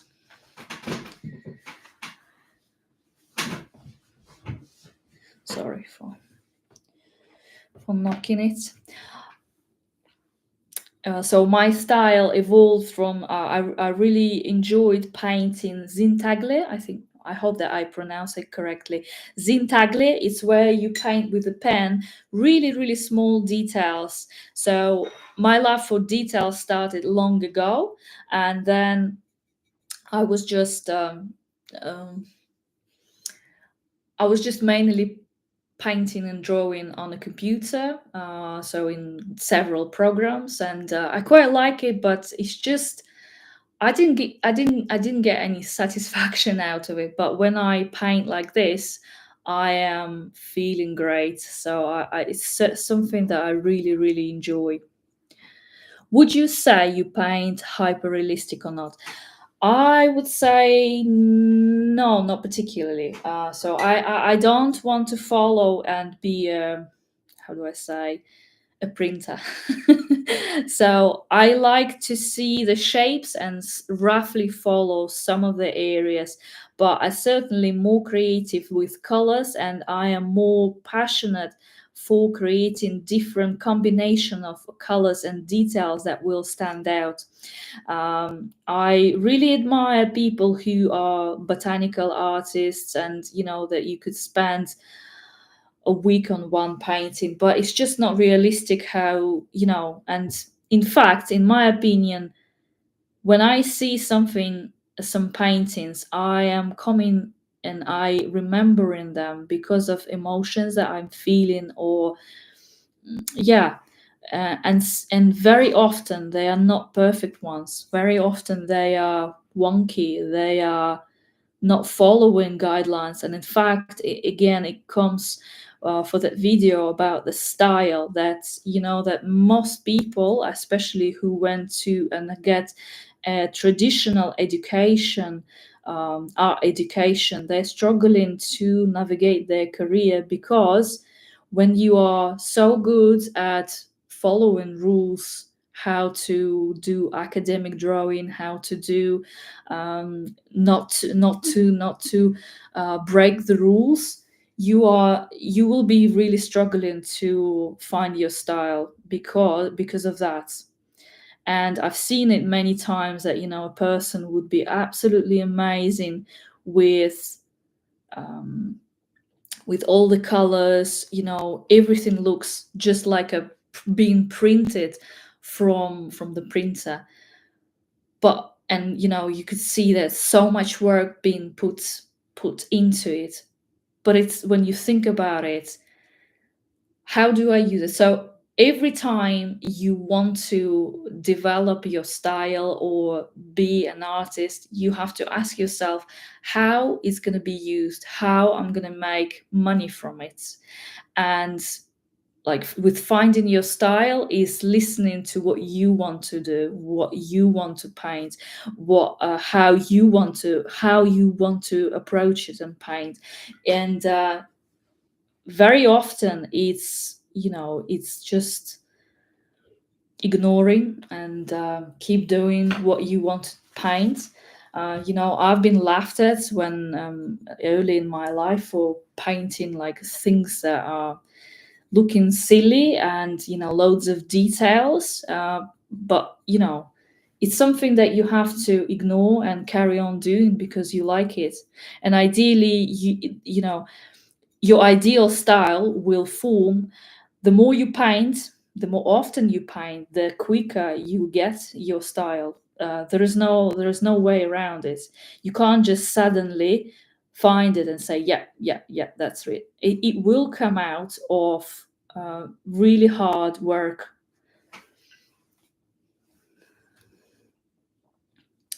Sorry, talking too much. So no, I'm not trying to, I would probably say with the shapes, I'm trying to keep the shapes, but with colors, very roughly, no.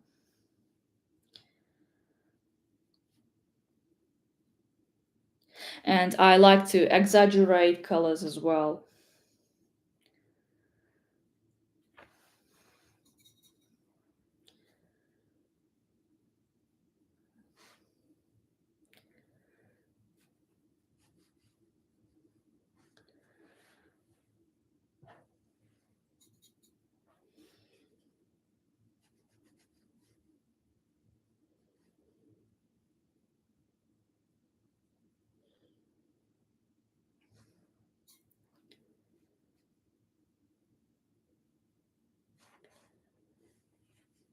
So now I'm using burnt amber. And here I will be using lamp black. Thank you so much for all of your questions, and you're welcome to ask anything you want to know. I am happy to share and answer your questions. So now you can see that I covered the whole area of butterfly apart from the body. So with the body, I will be using, because we have a previous layer and it was mostly like on a colder spectrum, so you would need to use Payne's grey, Prussian blue, lamp black. So I want to darker combination of this color, less water. So I'm gonna grab Prussian blue,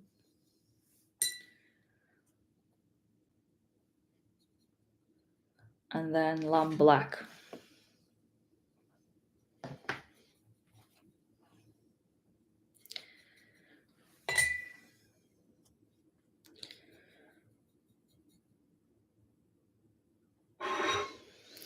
And then I will add it boldly, separating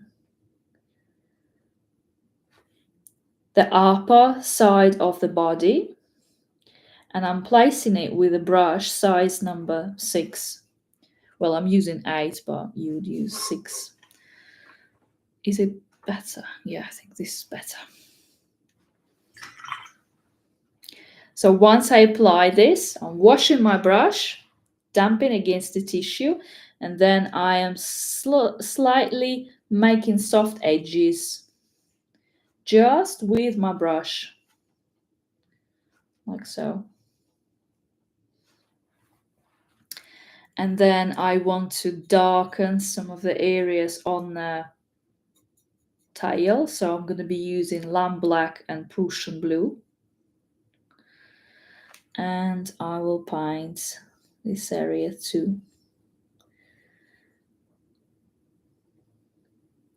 Also, with the combination of white gouache, you want to make some areas a lot darker than they are.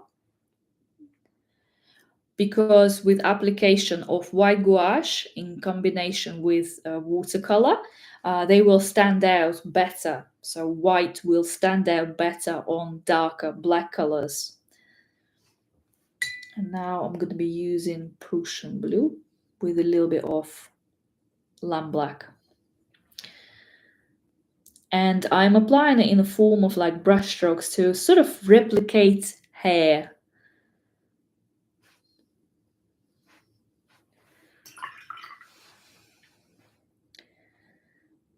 And then making the soft edges in some areas. Just like so. Just trying to find the area where it's not gonna glare. Like so. Hope it's okay.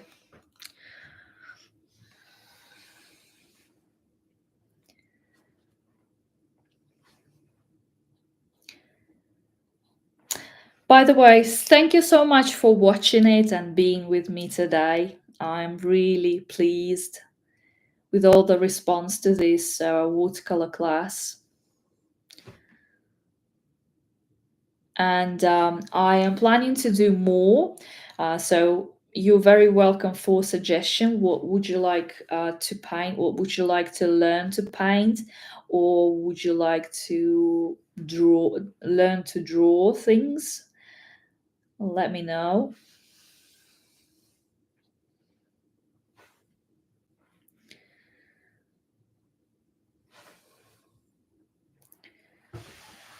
Let me just find my reference picture.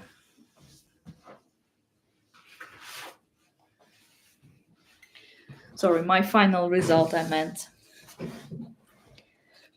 Oh, thank you so much, Carol. Thank you.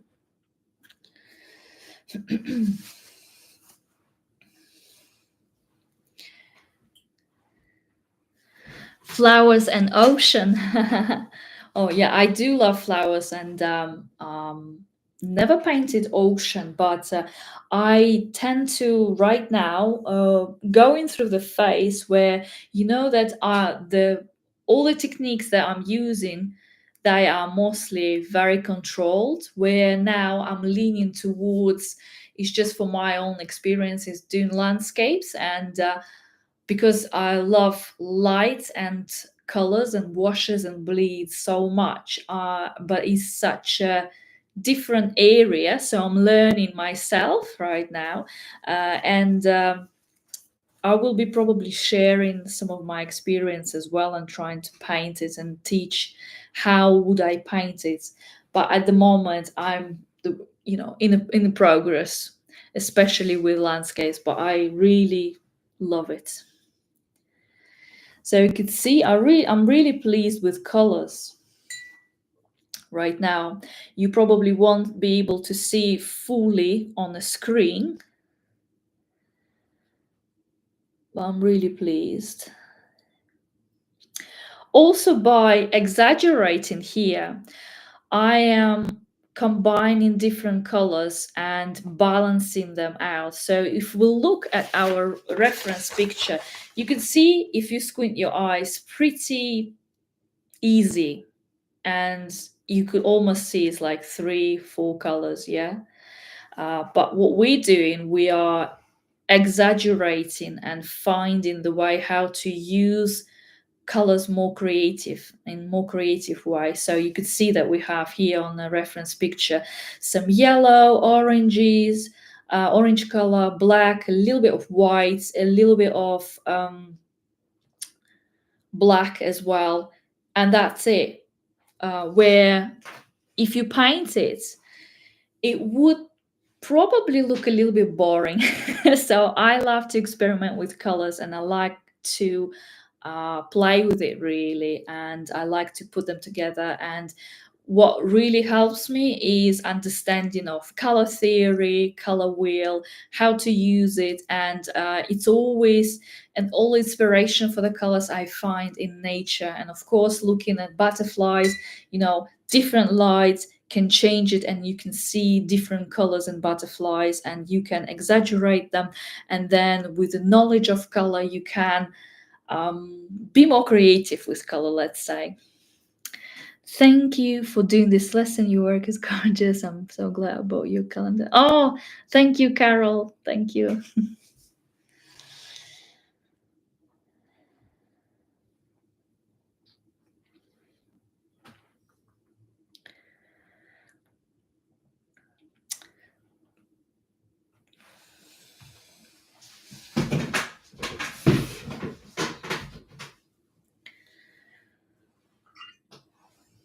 So at the moment, it's the right time to work on antennas. So I will be using my smaller size brush. You can use brush that I recommended, 2-0 or 1. It just depends on your hand, how steady it is. So we will be using Payne's Grey. So I'll just show you Payne's Grey with a little bit of Prussian blue, but it's mainly Payne's Grey. So because we painted the first layer mainly with Payne's Grey, so we need to place now like marks, lines that goes which goes across the antennas. Be very careful because this area is very wet. Sometimes, I mean, I do all the time, but if you find it useful, I'll show you. So the reason why I attach everything to the board is just easier to work. So I will just turn it, and then I'm gonna place it right here. And then I will create sort of angle, so it will be easier for me to work. So I will create an angle to do this antenna first. What brand of watercolors do you prefer? I don't have a personal like preference 100%. I tend to use them for use different watercolors for different needs and things. So mostly for watercolor classes and workshops, I use standard student range, so like Winsor & Newton. But I do have some professional watercolor paints from Daniel Smith and then Winsor & Newton. Then I also love using Nevska Palitra. I think they call White Nights, amazing watercolor. Recently, I've tried Paul Rubens, and they were amazing. There's so many different ones, and it depends what style, what colors you use. So I am not a fan of particular brands, but I do find joy in discovering colors and combining them in my work. So it is really depends. So I'm going to be using my brush. So we're going to be painting wet on dry. So that what it means, this is dry and I'm going to be painting wet. So we're going to do like little lines, and I'm going to very gently put them where it becomes very narrow. It's almost like dots. So we're now adding details to our butterfly.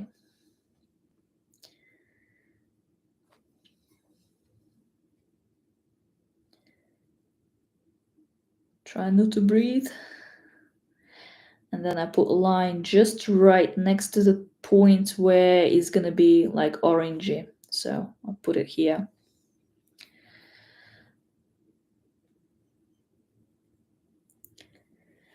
And then I'm going to be doing another antenna.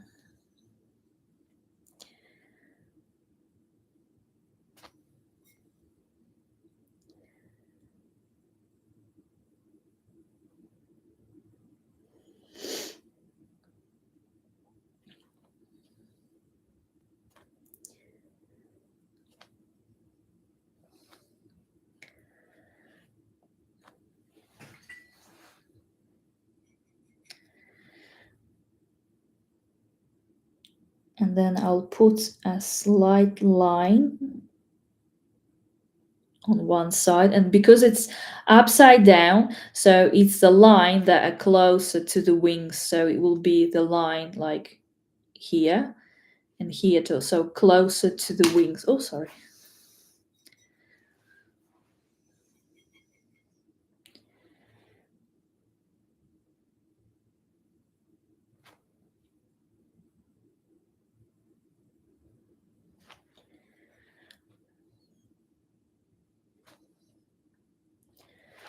And then I can turn it back again.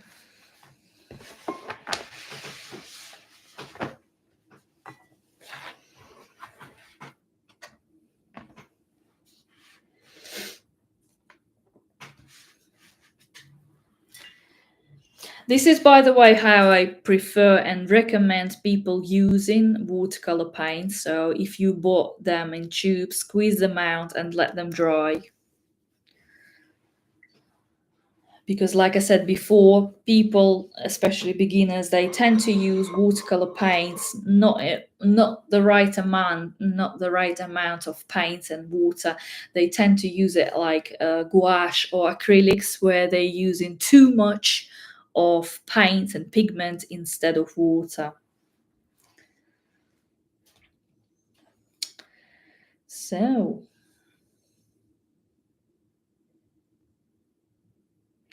and then at the same time, while I have still this area is a little bit wet, I don't know about yours, so we can add extra details round. So I like to add those hairs round the wings. I really, really love doing this. So we're gonna do it. So I will be using, I usually don't use only one color, so it's normally a mixture. So it's normally a mixture of 3 or 4 different colors. I mean, not all together, but I'm just like in one line, I would use a different one. So we will be using something that we already have here on the palette. So it's any brown that you have, so you can premix. By the way, always for premixing, especially if you're working with pans, use bigger size brush. If you're going to be using smaller size brush, you will very quickly damage it and you will have to throw it away. So always premix your colors first with a bigger size brush. So I will be using brown. I'll show you on the palette, brown. And then wash my brush, light red,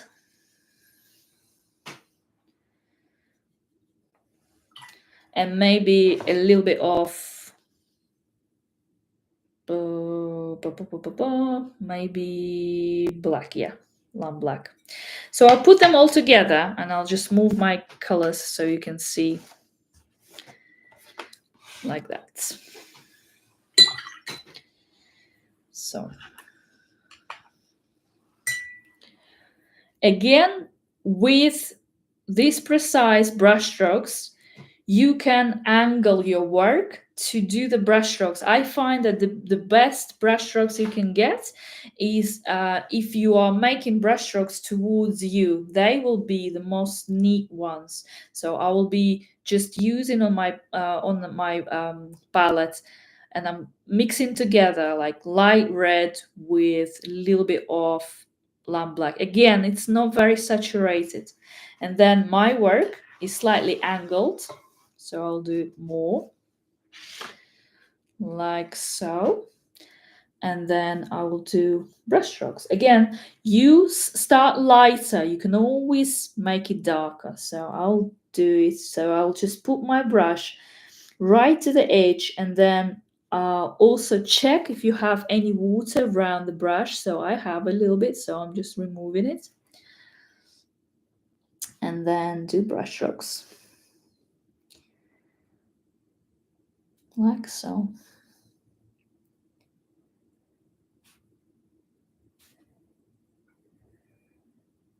And then maybe if you want to change it a little bit, you can grab a little bit of brown mixed with black.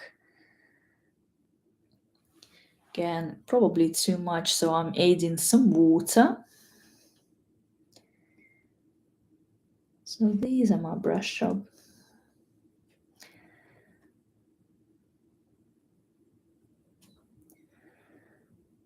like so.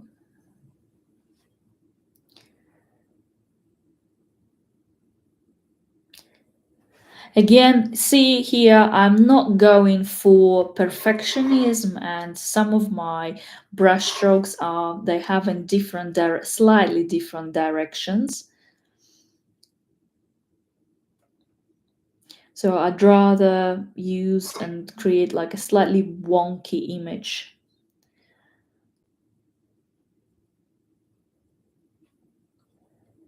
Yeah, there we go. So one side is done, I mean one wing. And then I will do this one. You see that I am now angling it a bit more.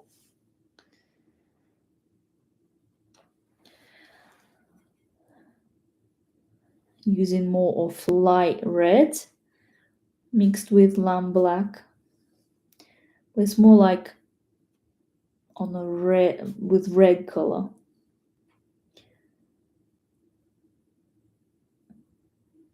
Like this.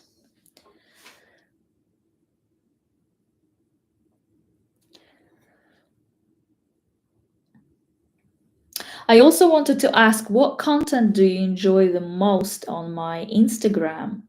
And what content do you want to see more?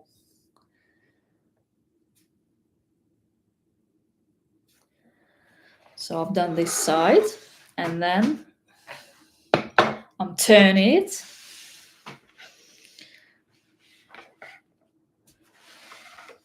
So it will be a little bit better for me, a little bit more comfortable to work, like so.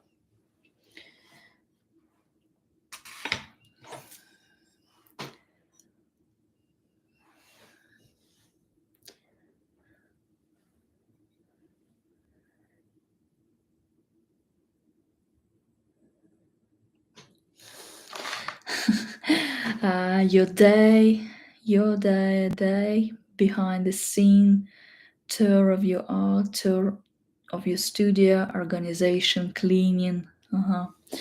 Oh, you see, I'm sort of in the process of my studio, creating my studio, but it's not finished completely, and I don't think that it will ever be finished like fully. Pretty much, it's just a room where my table is next to the good source of light with some tables. But once it's complete, I will be able to share um, my personal space. I'm not, how to say, maybe I'm not a normal artist. I'm not really into like showing my own space, because I don't feel that it's maybe perfect, or it has to be perfect and really arty, because I didn't really feel that I really need a dedicated space for a long time. But now it's just because it becomes easier for me, I work this way. But yeah, I heard you, and yeah, maybe in the future it will be. I'm trying to share scenes of my paintings recently on Instagram, and I enjoy making them.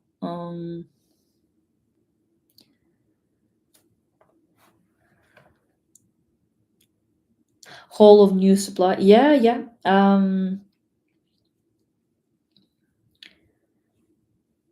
That's a good one.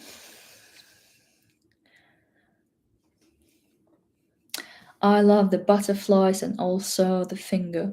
Yeah. Oh, I love finger and mushrooms. Oh,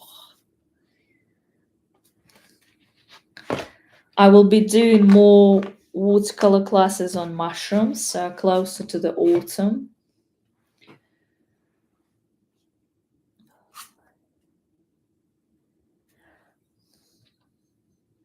The main problem for me is to concentrate on one object. You see that I have so many interests, like painting so many different things. Like I do enjoy painting flowers in combination with insects, and also animals, and also I love illustrations, and also a little bit of landscape. So many different things. Oh, thank you, Donna. Butterflies, hummingbirds, flora, fungi. Mhm. Oh, thank you, Carol. Yeah, butterflies and flowers. Yeah, my favorite too.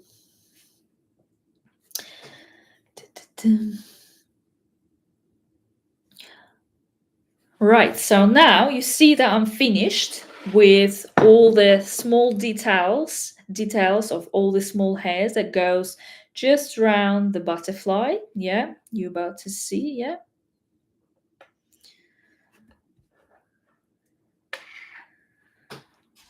Mhm.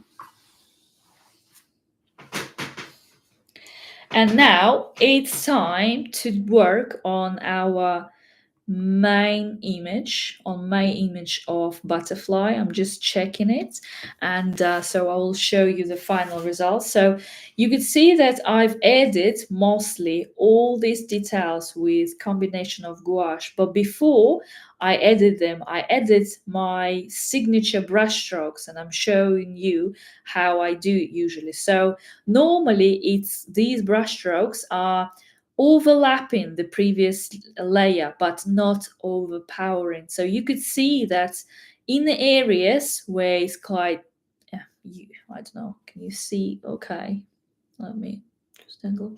So you could see here I had a slight, you probably won't be seeing it as fully on the screen right now, but you can see here I have a little bit of greenish black at the back, but it's not fully black. So I've used more black to cover it, but again, it's not overpowering the whole image. Or for example, here I've used the element of red color here and then into orange. So I wouldn't use on the highlights really dark red and orange colors. I would use slightly overlapping colors. That's how I use brush strokes. And again, here with all my butterflies, I have a direction of all these brush strokes. So they are repeating the movement on repeating the direction of veins on butterflies. So you could see that on this wing, all the brush strokes are coming out from this area and they are spreading. Yeah. So if I show you on a piece of paper, let me show you. So for example, imagine that this is the upper wing. So the direction of the head of the veins, they will be different, but they will be spreading like here. These are arrows just to show you. So will be like this. If it's a wing underneath, so they will be coming like this. So they will start in one sort of one place, and then they will spread. Yeah. So before we apply any gouache, because gouache is the absolutely last point you're gonna do, because if you, for example, applied gouache and then thought, I want to add more watercolor, what's gonna happen is gonna ruin it. It's gonna create a muddy puddles, weird reaction of a gouache, because once you use gouache with too much water, it's going to be a mess. That's why if you're using mixed media, best to use gouache at the end. And I'm saying this for control techniques. Of course, it could be different for landscapes and use of gouache, but I use it at absolute last point. So right now we're going to use different colors to add some details to the butterfly. So I will be using bigger size brush to premix it. So it's the same color. So we'll be using so we need to cover all these brown areas. So I will be using mostly brown color, and I will premix it. Brown color. Then a little bit of light red as well. Then I will be using just a little bit of yellow ochre for these really light areas. Sorry, turning yellow ochre. And then lamp black. So to add all the details, I will be using this. And then, of course, for the body, I will be using as well Prussian blue. Prussian blue. So all these colors we used here. So just now I'm premixing it with my bigger size brush. And I'm putting it aside. And I'm going to be using my tiniest brush. So I'm using 20, even though it said 1, but it's actually smaller. And what we're going to do, so I usually start with lighter areas and sometimes, and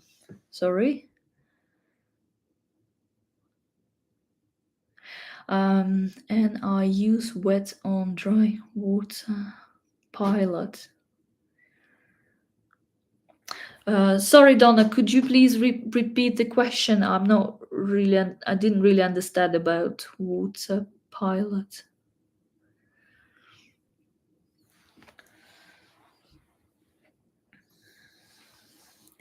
So we're starting wet on dry. So my butterfly is dry, yeah. So I am getting smaller size brush, size to 0, and I'm starting with a little bit of yellow ochre. And we will start on the lighter areas as well. And my brush strokes will be very, very light. So I start sort of in half turns. And then I'm looking, is my brush wears out of paint? If it is, I can move on to really highlighted areas. So my brush strokes will be barely seen, just about to see them, so they won't be overpowering. And then as I'm going in this area, I can see a little bit of red, so I will use a little bit more of light red.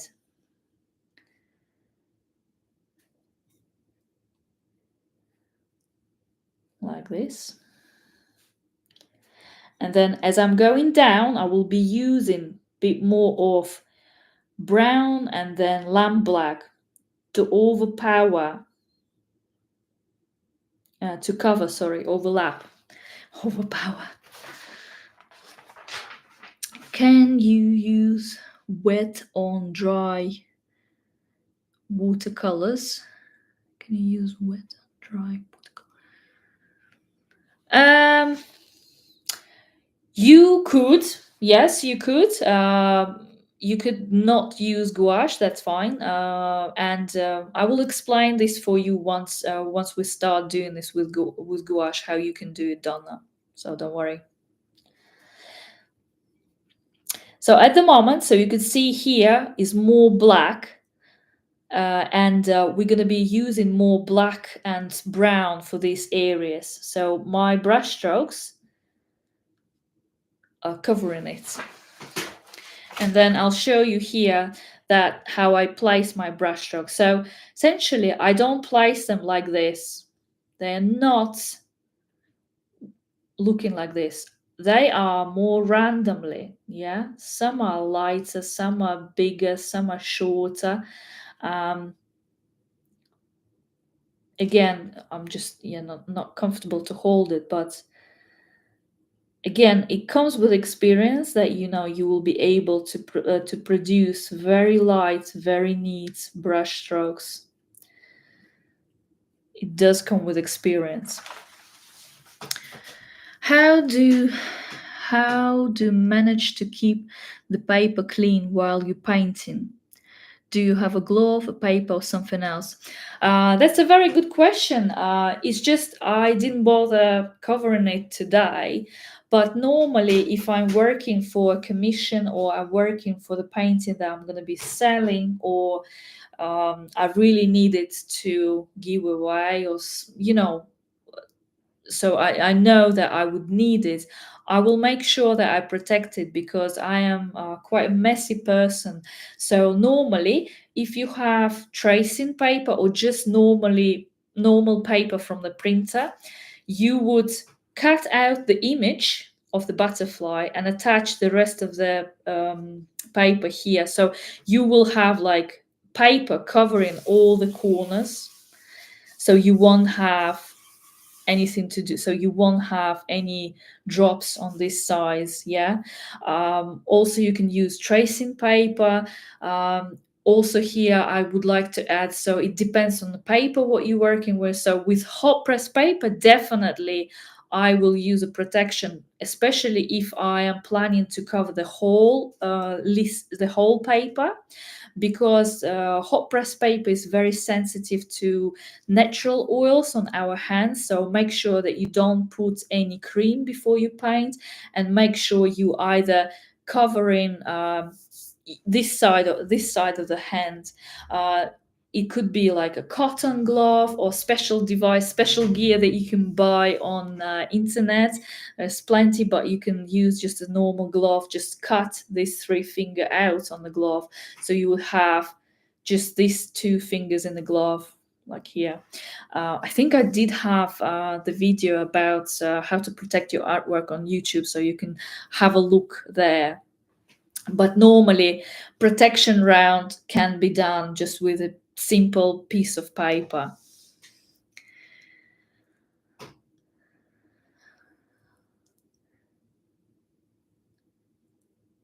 Hard to see. Are you going over light spots to avoiding them? So let me just lift it, so maybe it will be easier for you to see. Whoops, sorry.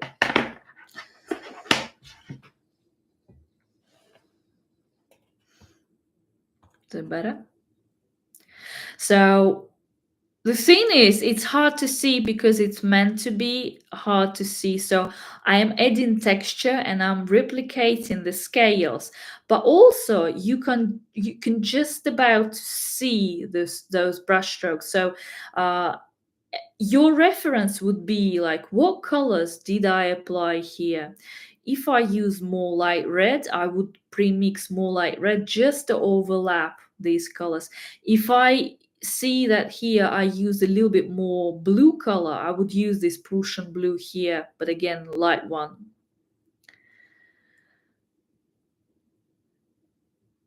Right? And if I have brown here, I will make sure that I will premix a little bit more black into the brown color, just to slightly overlap. I hope that helps. I'm trying to find the focus so it will show you. Maybe when I will be painting these highlights, you will be able to see. Let's have a look. Holly saying, I have to stop in 10 minutes. The recording will be. Yes, it will be, of course. Of course, everything will be available. So, for example, now I'm using a little bit of Prussian blue, and I'm trying to overlap this area, but not overpower it. You able to see it now?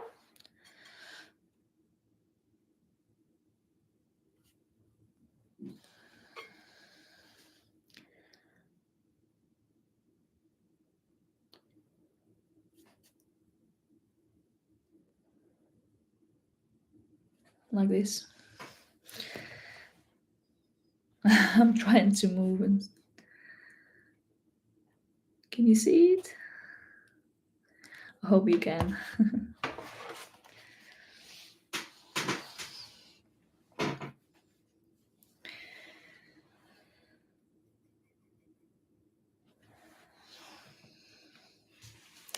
And then I will start doing next wing.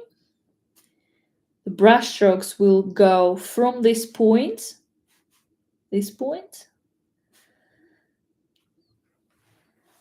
and I will be using the same principle. So if I have brown color, I will use slightly darker brown to just cover it a little bit, so it will slightly overlap the previous layer and it will add texture and details.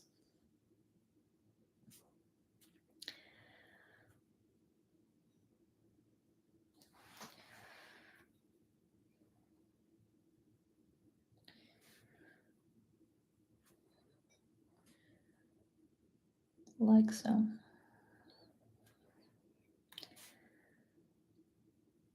And yes, I'm avoiding these areas with spots that we have.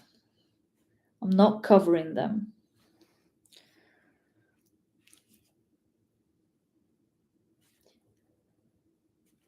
Like so.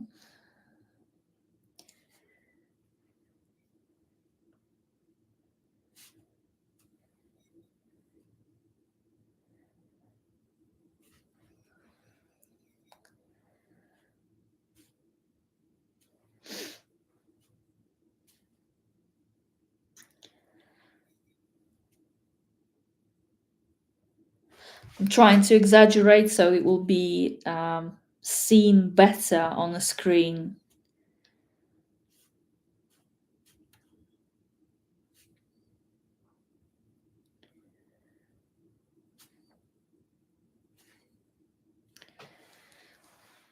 And then once I'm painting highlighted areas, so they are lighter or half tones, I use a lot less pigment. So I use a lot of water and just a little bit of that pigment, either brown color or it depends what area I'm painting. Yeah, so I've done roughly these two areas and then I'm gonna do the rest. So I find it easier for me to again turn the painting because brush strokes will be towards me, so this direction. And I will be just placing them.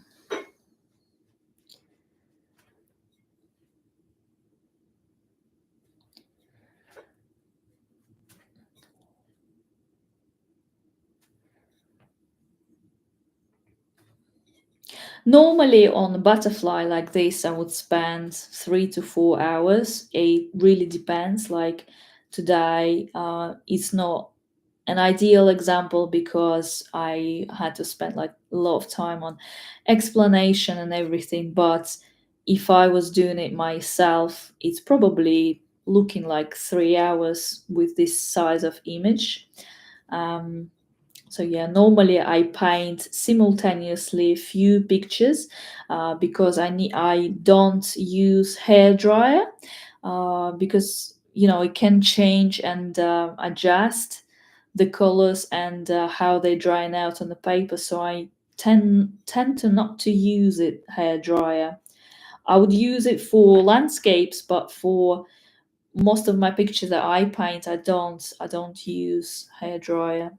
So I paint first layer simultaneously on a few pieces, and then once they dry, I kind of move and work on several ones, especially if they are closer with colors to each other. So I would have different palettes with different colors. Let's say like one, if I'm painting all the greens, they will have greens. So that helps me to um, work quicker because I'm nowadays trying to paint almost every day.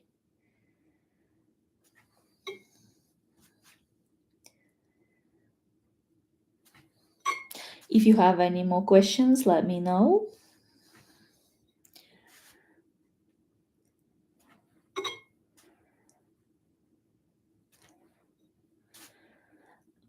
So you can see that I'm just applying now details to my butterfly. And the last point will be when we will be mixing gouache. And also for some of you, I will explain how you can use just watercolor without gouache.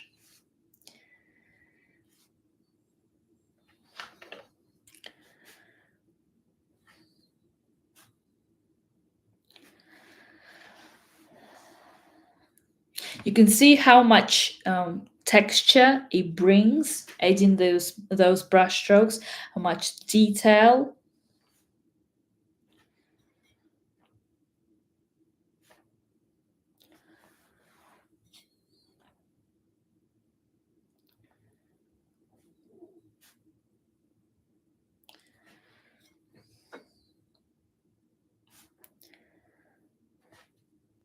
Like so. Come on, pick up.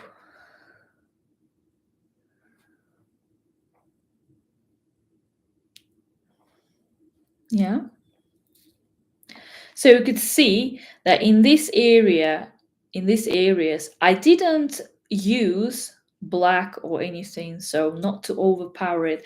And yet I have some sort of like shininess here. And I really like these effects, and I use it quite a lot in watercolor. So the last point would be working on the body of the butterfly.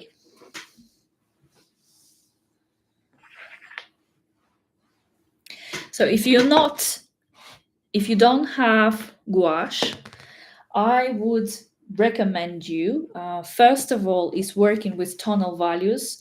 So with my example, you see that I've left some areas lighter, so you can essentially just add slightly darker details and work on tonal values with again smaller size brush and the same pigment. So I would use Prussian blue mixed with lamp black. And again, I will look at my reference picture and then on the picture that I had. So you can separate the abdomen into section if you want, into sections. You can see these lines just about, but I've used several colors here and there's a lot of gouache that I've used. In our example, I would probably say maybe let's separate abdomen into some sections first. So let's just roughly imagine, and they also will have a slight curve. So if I will use, just for my own guidelines, I will use very diluted Prussian blue with lamp black, and I'm just outlining the sections. Yeah. So they're just literally the lines, slightly curved lines that go across. Yeah. And once I've done them, I can get a little bit more of that pigment. And I put brush strokes.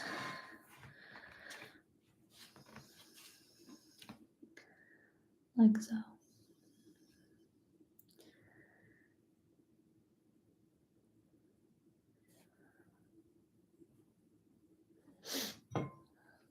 Just to add more details. And then also I would use a little bit less here on this side because this is like highlighted side, so it has more light coming to the abdomen. And I would use more here, more pigment here in the shade. And then I will get more of lamp black mixed with Prussian blue, and I'm moving on to this area, and my brush strokes will be slightly curved and I will be painting longer hair, and they will be a little bit messy as well, and some of them will overlap. I'll try to paint it so you could see it's a little bit glossy. I don't know.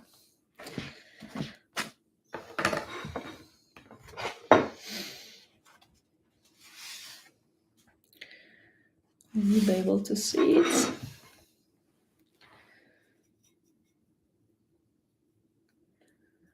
Can we use white acrylic?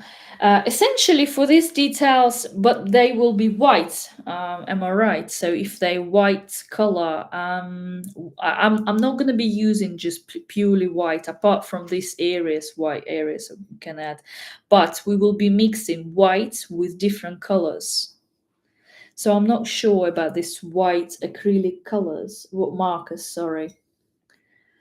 So I'm carrying on with upper parts of the body, and I'm making a slightly messy hair. And then on top, especially for those who are not using white gouache, I will use more of Prussian blue, and I even gonna use a little bit of emerald. So emerald.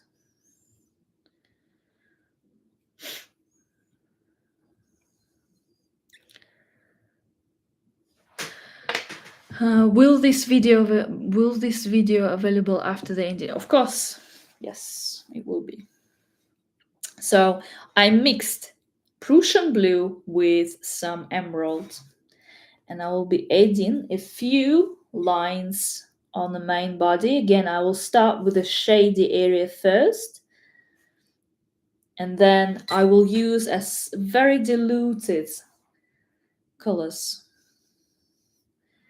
once I paint area on the highlight, and then I will add just a few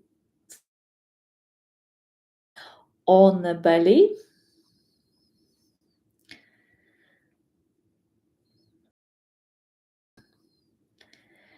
And then I will add a few brush strokes on the wings, especially where we had a little bit of blue color, just to make it more interesting, yeah? Like so. Yeah.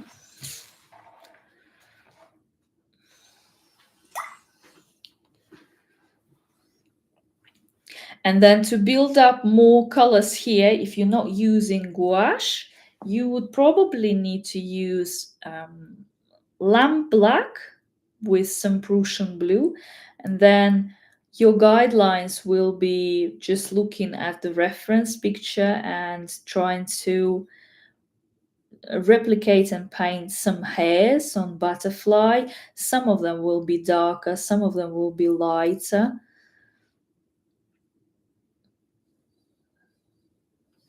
And then also for this painting, I've used a bit more of light red. So I will just use light red on its own. And I will just, I'll show you. So you could see that I've used a little bit of light red. So we will do the same.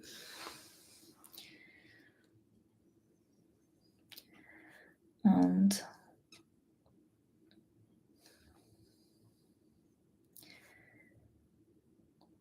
so I'm adding this to the upper part a little bit. And then in a few places on the tail. A little bit like randomly.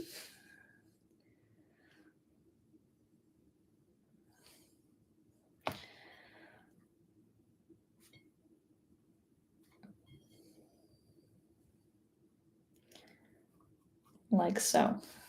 Yeah. So this is what I would do if I didn't have gouache, or this could be like a pre-gouache layer. And now I'm gonna show you the last point, last details that I add. So I will take a fresh palette for this, and I will show you. So I would use white gouache. So I'm gonna squeeze just a little bit. You don't need a lot. So probably, yeah, just this amount for now. Then I will take a slightly bigger brush, and then what colors I'm gonna be using. So I will be using, to create this bright greenish green slide blue color. So I'll be using Prussian blue. So I'll mix here Prussian blue. Again, very limited amount of water. We've lost the sound. Can you hear me okay? Hello? Let me know, please.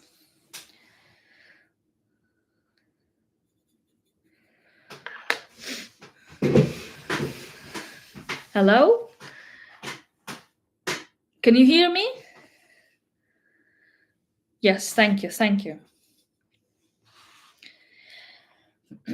So I'm using Prussian blue. Then I'm washing my brush and I'm using emerald green. Like here. Emerald green.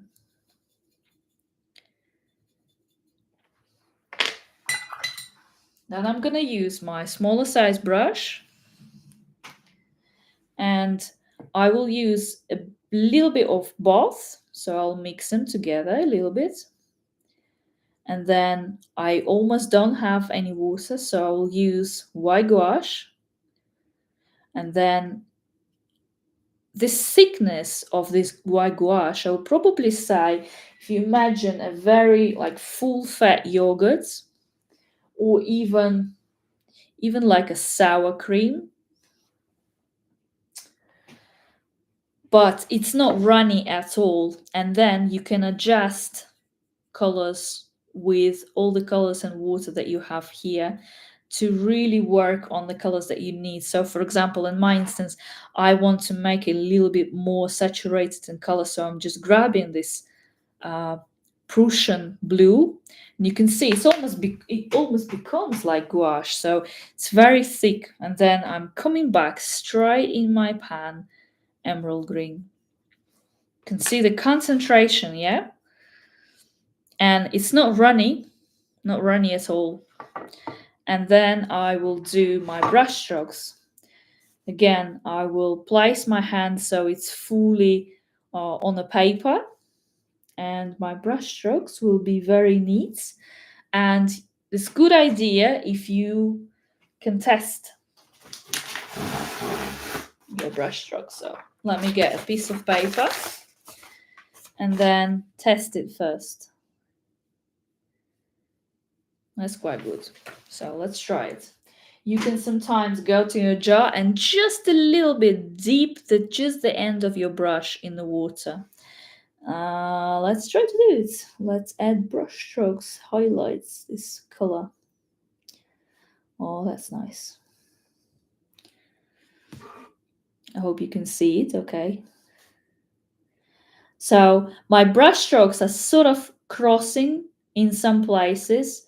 So I want to create like a texture of hair. So now I'm using a little bit more bluer green than greener blue. So there's a little bit more blue in it. And then I'm coming back and I'm using just, I think that I want more emerald to make it really bright. And then I place my brush strokes and then hitting it in a few places.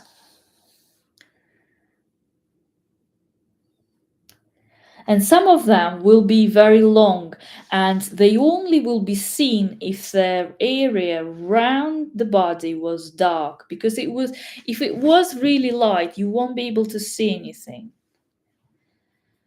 That's the beauty of using this gouache, because it helps to see all the tiny, tiny details, all the hair.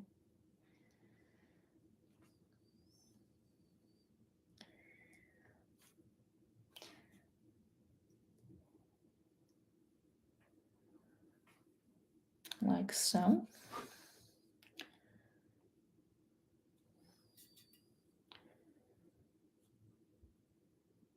And then some areas I would use just a bit more of Prussian blue in this mixture with white gouache.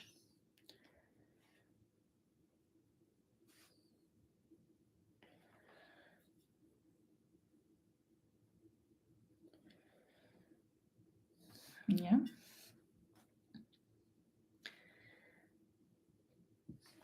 And then if I want bigger concentration, I'm just getting it out of the pan, like really bright emerald. I'm gonna place emerald first, and it's a little bit too much, I would say, but I will come back with more gouache to balance it out. And then a few hairs are sticking around,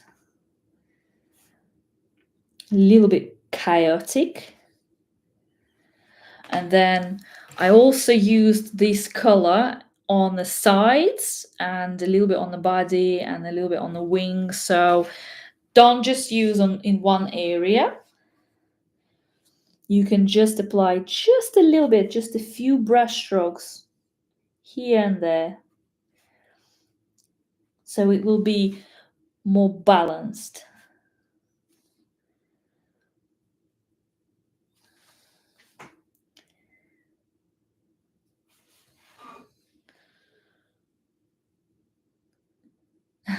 Thank you. Thank you for your compliment.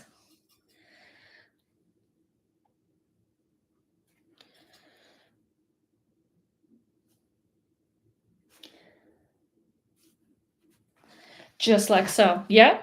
It is a little bit glaring because of the light, but I will try to show you with an angle. So yeah, like this you probably will be able to see. So you could see that I'm using a combination of these three colors: white gouache, emerald green, and Prussian blue. So here you can see the area where I used just a bit more of Prussian blue. Here I used a lot of emerald and a little bit of gouache. And then once it's like in gouache, you go in lighter. So we placed first layer of gouache and these colors. You can make it even lighter, so you would use a bit more of white gouache on top of these colors. So this will create even better effect, but it has to be reasonably dry, otherwise it will be a mess. So I'll try to just add a little bit so you could see. So it will be a combination of different hair. So they will be some lighter hair. Again, they will have the same pigments. It's just different intensity. Yeah. And I don't know if you will be able to see that I'm like adding just very lightly a few hairs that are a lot lighter, just on a contrast, and I am trying to put them somewhere where I have darker areas because I know because they will stand out simply because of the contrast, like so.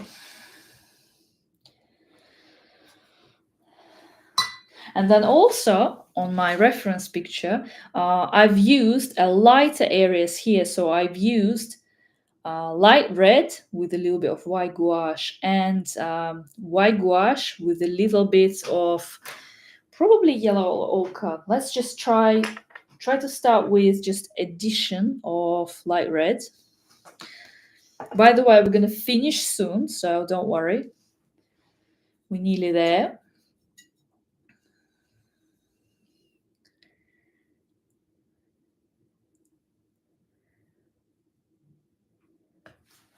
So I will add just a few hairs.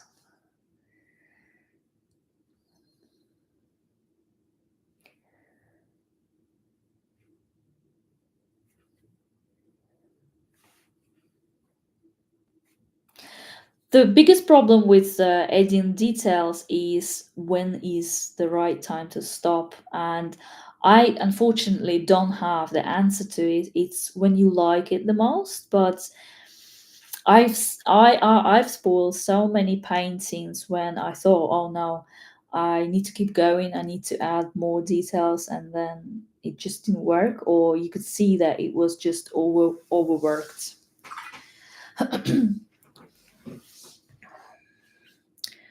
And then I'll probably say, let's mix some brown with white gouache. Again, it will be more white gouache than brown. It will just have a really very, very light cream color. And I will put it mostly like here on the highlights. And I want to check it first. It seems to be okay.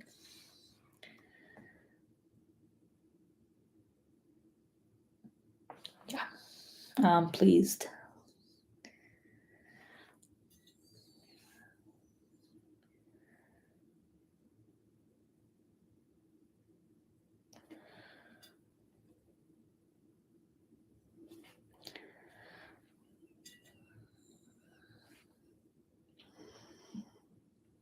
And maybe a little bit of yellow ochre.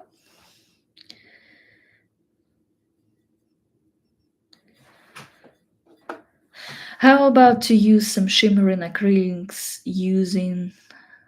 Oh, I don't have shimmering acrylics. You mean metallic paints?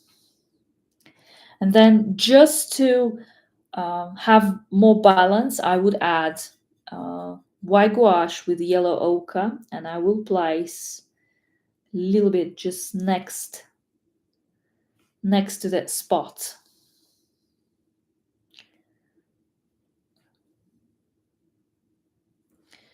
And then just a few hairs. Like I said, I can spend a lot of time on the details, and especially on these elements where I'm painting hair on a butterfly, and sometimes I need to do it a few times before I will be satisfied. But the principle will be something like this. Let me show you.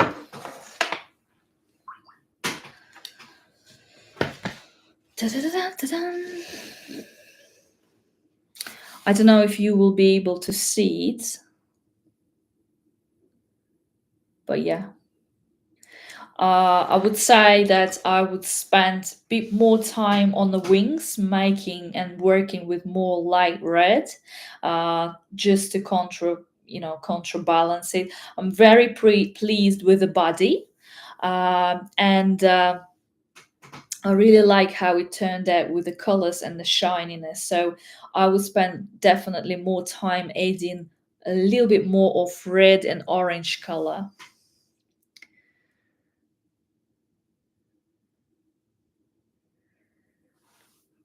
Yeah.